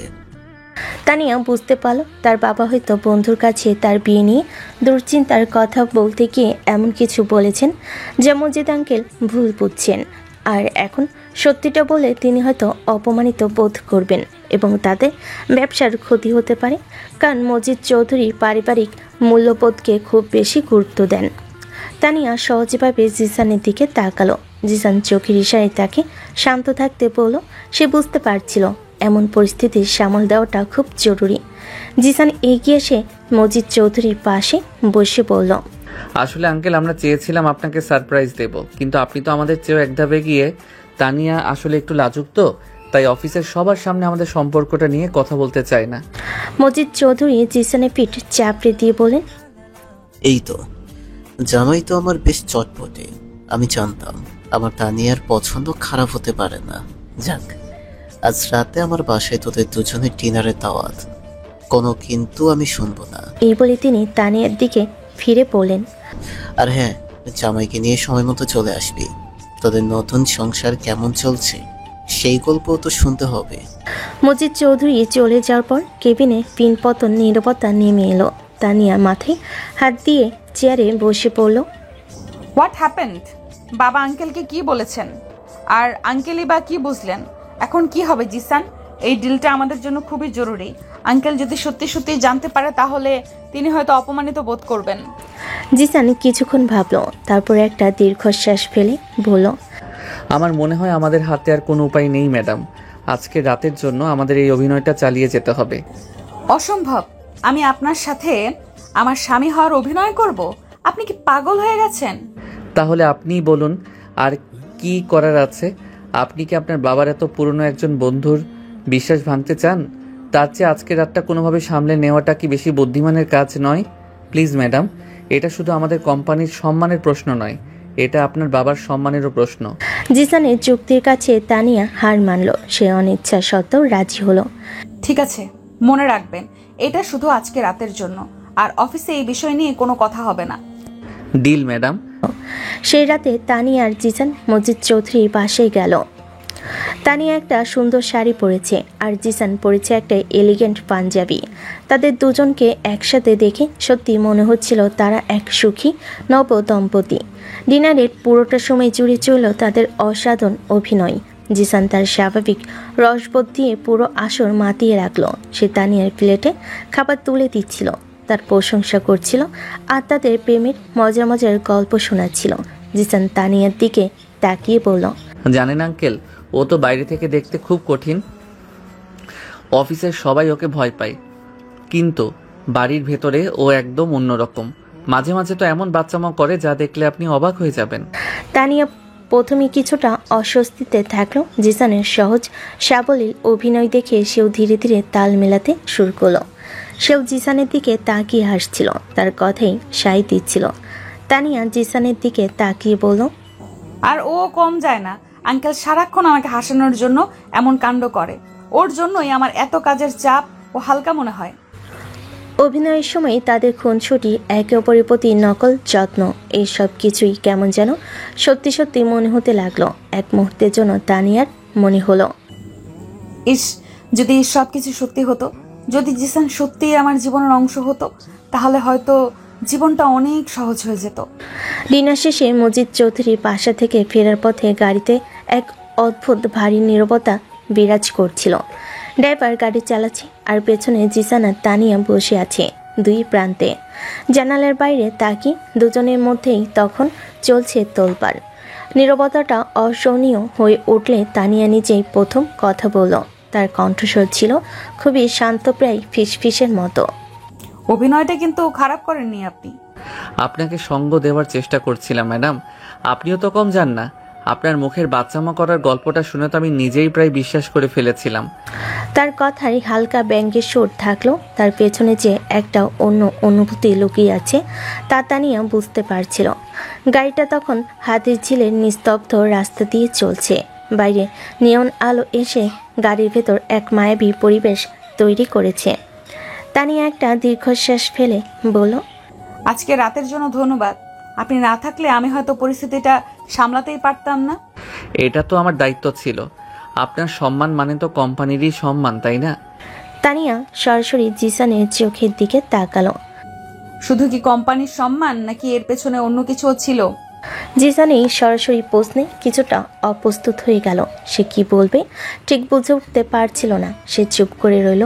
তানিয়া তার চোখের দিকে তাকিয়ে থেকে আবার বলল, আপনার বলা প্রত্যেকটা কথা, আপনার প্রত্যেকটা আচরণ, সবকিছু কি শুধু অভিনয় ছিল জিসান, নাকি এর মধ্যে কিছুটা সত্যিও মিশেছিল? জিসান এবার একটা ঢোক গেল। সে বুঝতে পারছিল আজ আর সত্যিটাকে লুকিয়ে রাখার কোনো মানে হয় না। যে অনুভূতিটা সে এতদিন ধরে জিসানের ভেতর চেপে রেখেছিল তা আজ প্রকাশ করার সঠিক সময় হয়তো এসে গেছে। সে তানিয়ার দিকে একটু এগিয়ে এসে নরম কিন্তু দৃঢ় গলায় বলল, কিছু কিছু অভিনয় যদি সত্যি হয়ে যেত তাহলে কি খুব খারাপ হতো ম্যাডাম? এই একটি লাইনে, এই একটি প্রশ্নে তাদের দুজনের মনের ভেতর লুকিয়ে রাখা সমস্ত অনুভূতি যেন বাঁধ ভেঙে বেরিয়ে এলো। তাদের মধ্যকার সমস্ত দ্বিধা, সমস্ত সংকোচ এক মুহূর্তে উধাও হয়ে গেল। তানিয়ার হৃৎপিণ্ড অস্বাভাবিক দ্রুত গতিতে চলতে শুরু করলো। সে কোনো উত্তর দিতে পারল না। সে শুধু জিসানের চোখের দিকে তাকিয়ে রইল, যে চোখে সে দেখতে পাচ্ছিল একরাশ ভালোবাসা, একরাশ নির্ভরতা। গাড়িটা তখন তানিয়ার বাসার সামনে এসে থেমেছে, কিন্তু কেউ নামার জন্য তারা দেখাচ্ছিল না। তার দুজনেই একে অপরের চোখে হারিয়ে গিয়েছিল। তানিয়া, এই প্রথমবার জিসান তাকে ম্যাডাম ছাড়া শুধু নামে ডাকলো। আমি জানি না আমার এটা বলা ঠিক হচ্ছে কিনা। আমি আপনার একজন সাধারণ কর্মচারী আর আপনি আমার বস। আমাদের মধ্যে হয়তো কোনোদিনও কিছু সম্ভব নয়, কিন্তু আমি আমার মনের কথা আর লুকিয়ে রাখতে পারছি না। আমি মনে হয় আপনাকে চাইতে শুরু করেছি। কথাগুলো শোনার জন্য তানিয়া হয়তো প্রস্তুত ছিল না, কিন্তু তার মন হয়তো এটাই শুনতে চেয়েছিল। তার চোখ দুটো জলে ভরে এলো। সে কোনো কথা না বলে আলতো করে জিসানের হাতে তার হাত রাখলো। সেই নীরব স্পর্শে জিসান তার উত্তর পেয়ে গেল। সে বুঝতে পারল যে অনুভূতিটা সে একা নিজের ভেতর বয়ে বেড়াচ্ছিল, সেই একই অনুভূতি নদীর স্রোতের মতো তানিয়ার মনেও বইছে। নকল সম্পর্কের অভিনয় করতে গিয়ে তারা কখন যে আসল ভালোবাসার বাঁধনে জড়িয়ে পড়েছে তা তারা নিজেরাও টের পায়নি। আরও কিছুদিন পর, কালাম ভাই, কি খবর? শরীর স্বাস্থ্য ভালো তো? ভাবি কেমন আছেন? আপনার ছেলেটা নাকি এবার ক্লাসে ফার্স্ট হয়েছে, মিষ্টি খাওয়াবেন না? অফিসের ক্লিনিং স্টাফ ইনচার্জ কালামের সাথে ক্যান্টিনে বসে চা খেতে খেতে কথাগুলো বলছিল জিসান। তার এই অমায়িক স্বভাবের কারণে অফিসের নিচু পদের কর্মচারীদের সাথে তার খুব ভালো সম্পর্ক। কামাল লাজুক হেসে বলল, আর বলেন না জিসান ভাই, আপনাদের দোয়ায় আল্লাহ একরকম চালাইয়ে নিতেছে, তো মনটা ভালো নাই। কেন কালাম ভাই, কি হয়েছে? আর বলেন না, হয়েছে সিকিউরিটি গার্ড মহিজরে তো ছিলেন, হেরে তো রাশেদ স্যার চাকরি থেকে ছাইড়া দিল। বেচারা খুব কান্নাকাটি করতেছিল। মফিজ ভাই? কোন মফিজ ভাই? সেই লোকটা না যিনি সেদিন বোর্ড মিটিংয়ে আমার বিরুদ্ধে সাক্ষী দিয়েছিলেন? হ ওই মফিজেই রাশেদ স্যার কইছে হের কাজ নাকি ভুল আসলো, তাই ছাঁটাই করছে। কিন্তু আসল ঘটনা তো আমরা জানি। মফিজরে দিয়ে সেদিন রাশেদ স্যার আপনার নামে মিথ্যা কথা বলেছিল। এখন কাম শেষ, তাই হেলে লাত্তি মাইরা ফালাই দিল। জিসানের চোখ দুটো জ্বলে উঠল। সে এতদিন যা সন্দেহ করেছিল সেটাই সত্যি হলো। এই মফিজ ভাইয়ের বাসাটা কোথায় বলতে পারবেন কালাম ভাই? সেই সন্ধ্যায় জিসান মফিজের বস্তির পাশে গিয়ে হাজির হলো। মফিজ প্রথমে তাকে দেখে ভয় পেলে জিসানের আন্তরিক আচরণে এবং কিছুটা আর্থিক সাহায্যের আশ্বাসে সে সব সত্যি কথা স্বীকার করে ফেল। মফিজ কাঁদতে কাঁদতে বলল, আমি কি করবো স্যার?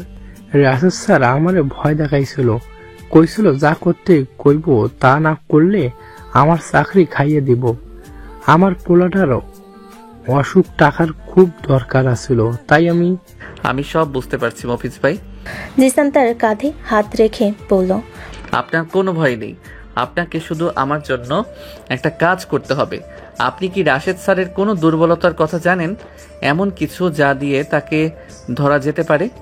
স্যার তো অফিসের পরে রাইতের বেলা প্রায় একটা ক্লাবে যায়। আর এর লগে ফিনিক্স গ্রুপ এর এক লোকেরও আমি কয়েকবার দেখছি, নাম জানি না তো দেখতে। মফিজ লোকটার বর্ণনা দিতেই জিসান পকেট থেকে একটা ছবি বের করলো। ফিনিক্স গ্রুপ এর মার্কেটিং হেড জামিলের ছবি। এই লোকটা? স্যার এই লোকটাই তো। জিসান এবার নিশ্চিত হলো রাশেদই আসল বিশ্বাসঘাতক। সে শুধু চাকরি বাঁচানোর জন্য নয়, তানিয়ার বিশ্বাস রক্ষার জন্য রাশেদকে ধরবে বলে মনে মনে প্রতিজ্ঞা করলো। জিসান, তোমাকে খুব চিন্তিত মনে হচ্ছে। সবকিছু ঠিক আছে তো? রাশেদকে নিয়ে তুমি যা যা বলেছ, এরপর থেকে আমিও ওর উপর নজর রাখছি, কিন্তু প্রমাণ ছাড়া তো কিছু করা যাচ্ছে না। পরের দিন তানিয়া তার কেবিনে বসে কফি খেতে খেতে জিসানকে জিজ্ঞেস করলো তাদের সম্পর্কটা এখন অনেক সহজ সরল হয়ে গেছে। আমি প্রমাণের খুব কাছাকাছি পৌঁছে গেছি ম্যাডাম। আমার শুধু একটু সময় দরকার।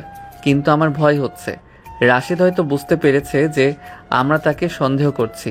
সে হয়তো মরিয়া হয়ে নতুন কোনো চাল চালতে পারে। জিসানের আশঙ্কায় সত্যি হলো। রাশেদ বুঝতে পারছিল তার চারপাশে জাল গুটিয়ে আসছে। সে শেষ চাল হিসেবে তানিয়াকে ব্ল্যাকমেল করার পরিকল্পনা করত।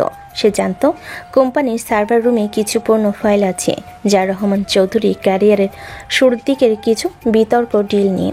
সেই ফাইলগুলো ফাঁস হয়ে গেলে রহমান চৌধুরীর সমান ধুলে মিশে যাবে। সেই রাতে অফিস যখন প্রায় খালি, রাশেদ তার মাস্টার কি কার্ড ব্যবহার করে সার্ভার রুমে ঢোকার পরিকল্পনা করল। তার উদ্দেশ্য ফাইলগুলো কপি করে তানিয়াকে ব্ল্যাকমেল করা। যদি তানিয়া তাকে কোম্পানি থেকে মোটা অঙ্কের টাকা দিয়ে সরে যাওয়ার ব্যবস্থা না করে, তাহলে সে ফাইলগুলো মিডিয়ায় ফাঁস করে দেবে। জিসান ফোনে কামালকে জিজ্ঞেস করলো, কালাম ভাই, আপনি নিশ্চিত তো রাশেদ স্যার আজ রাতে অফিসে দেরি পর্যন্ত থাকবেন বলেছেন? ভাই, আমারে কইছে সব গেট বন্ধ করে দিতে, এর নাকি কি জরুরি কাজ আছে। ঠিক আছে, আপনি শুধু সার্ভার রুমের করিডোরের সিসিটিভি ক্যামেরাটা কোনোভাবে 10 মিনিটের জন্য অফ রাখার ব্যবস্থা করতে পারবেন? পারমু ভাই, কিন্তু কেন? সেটা আপনি পরে জানতে পারবেন, শুধু আমার উপর বিশ্বাস রাখুন। জিসান ফোনটা রেখে দিল। সে আগেই অনুমান করেছিল রাশেদ সার্ভার রুমে কিছু একটা করার চেষ্টা করবে। সে অফিসের পেছনে দরজা দিয়ে অন্ধকারে লুকিয়ে রইল। রাত 10টার দিকে রাশেদ সাবধানে সার্ভার রুমে ঢুকলো। সে ফাইল কপি করতে শুরু করবে, ঠিক আগ মুহূর্তে ঘরের বাতি জ্বলে উঠল। দরজায় জিসানকে দাঁড়িয়ে থাকতে দেখে রাশেদের রক্ত হিম হয়ে গেল।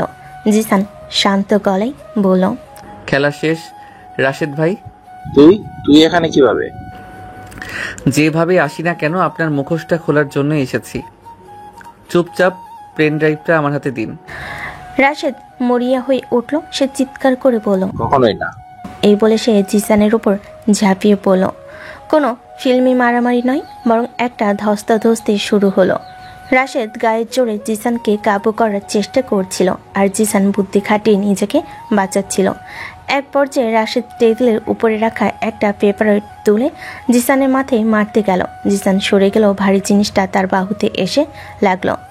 যন্ত্রণায় জিসান চিৎকার করে উঠল, কিন্তু সে রাশিদকে ছাড়ল না। সে তার শরীরের সমস্ত শক্তি দিয়ে রাশিদকে ধাক্কা মেরে মাটিতে ফেলে দিল এবং একটা নেটওয়ার্ক কেবল দিয়ে তার হাত দুটো বেঁধে ফেলল। ঠিক তখনই তানিয়া সিকিউরিটি নিয়ে সেখানে পৌঁছালো। সে কালামের কাছ থেকে খবর পেয়ে ছুটে এসেছে। রাশেদের এই অবস্থা আর জিসানের রক্তাক্ত বাহু দেখে সে শিউরে উঠল। জিসান, তোমার হাত? আমি ঠিক আছি, আগে এই বিশ্বাসঘাতকটাকে পুলিশের হাতে তুলে দেন। রাশেদকে সিকিউরিটির গার্ডরা নিয়ে চলে গেল। উফ, আস্তে লাগছে তো। তানিয়ার বিলাসবহুল ফ্ল্যাটের সোফায় বসে আছে জিসান। তানিয়া তুলো দিয়ে তার বাহুর ক্ষতটা পরিষ্কার করে দিচ্ছে। তার চোখ দুটো জলে টলমল করছে। তানিয়া প্রায় ধমকের সুরে বলল, চুপ করুন, একদম কথা বলবেন না। ডাক্তার কি বলেছেন শুনেছেন তো? আর একটু হলেই ফ্র্যাকচার হয়ে যেত। এত সাহস আপনি কোথায় পান? কেন গিয়েছিলেন একা একা ওর সাথে লড়তে? তাহলে কি করতাম? আপনার বাবার সম্মান নষ্ট হতে দিতাম? তাছাড়া আমি তো জানতাম আপনি আমার জন্য আসবেনই। এই কথাটা শোনার পর তানিয়া নিজেকে ধরে রাখতে পারল না। তার চোখ থেকে টপ টপ করে জল গড়িয়ে পড়ল জিসানের হাতের উপর। আমার জন্য তুমি নিজের জীবনকে এইভাবে বিপদে ফেলতে পারো না জিসান। এই প্রথম তানিয়ার মুখ থেকে তুমি সম্বোধন বের হলো। তানিয়া কান্না জড়িত কণ্ঠে বলল, যদি তোমার বড় কিছু হয়ে যেত তাহলে আমি কি করতাম?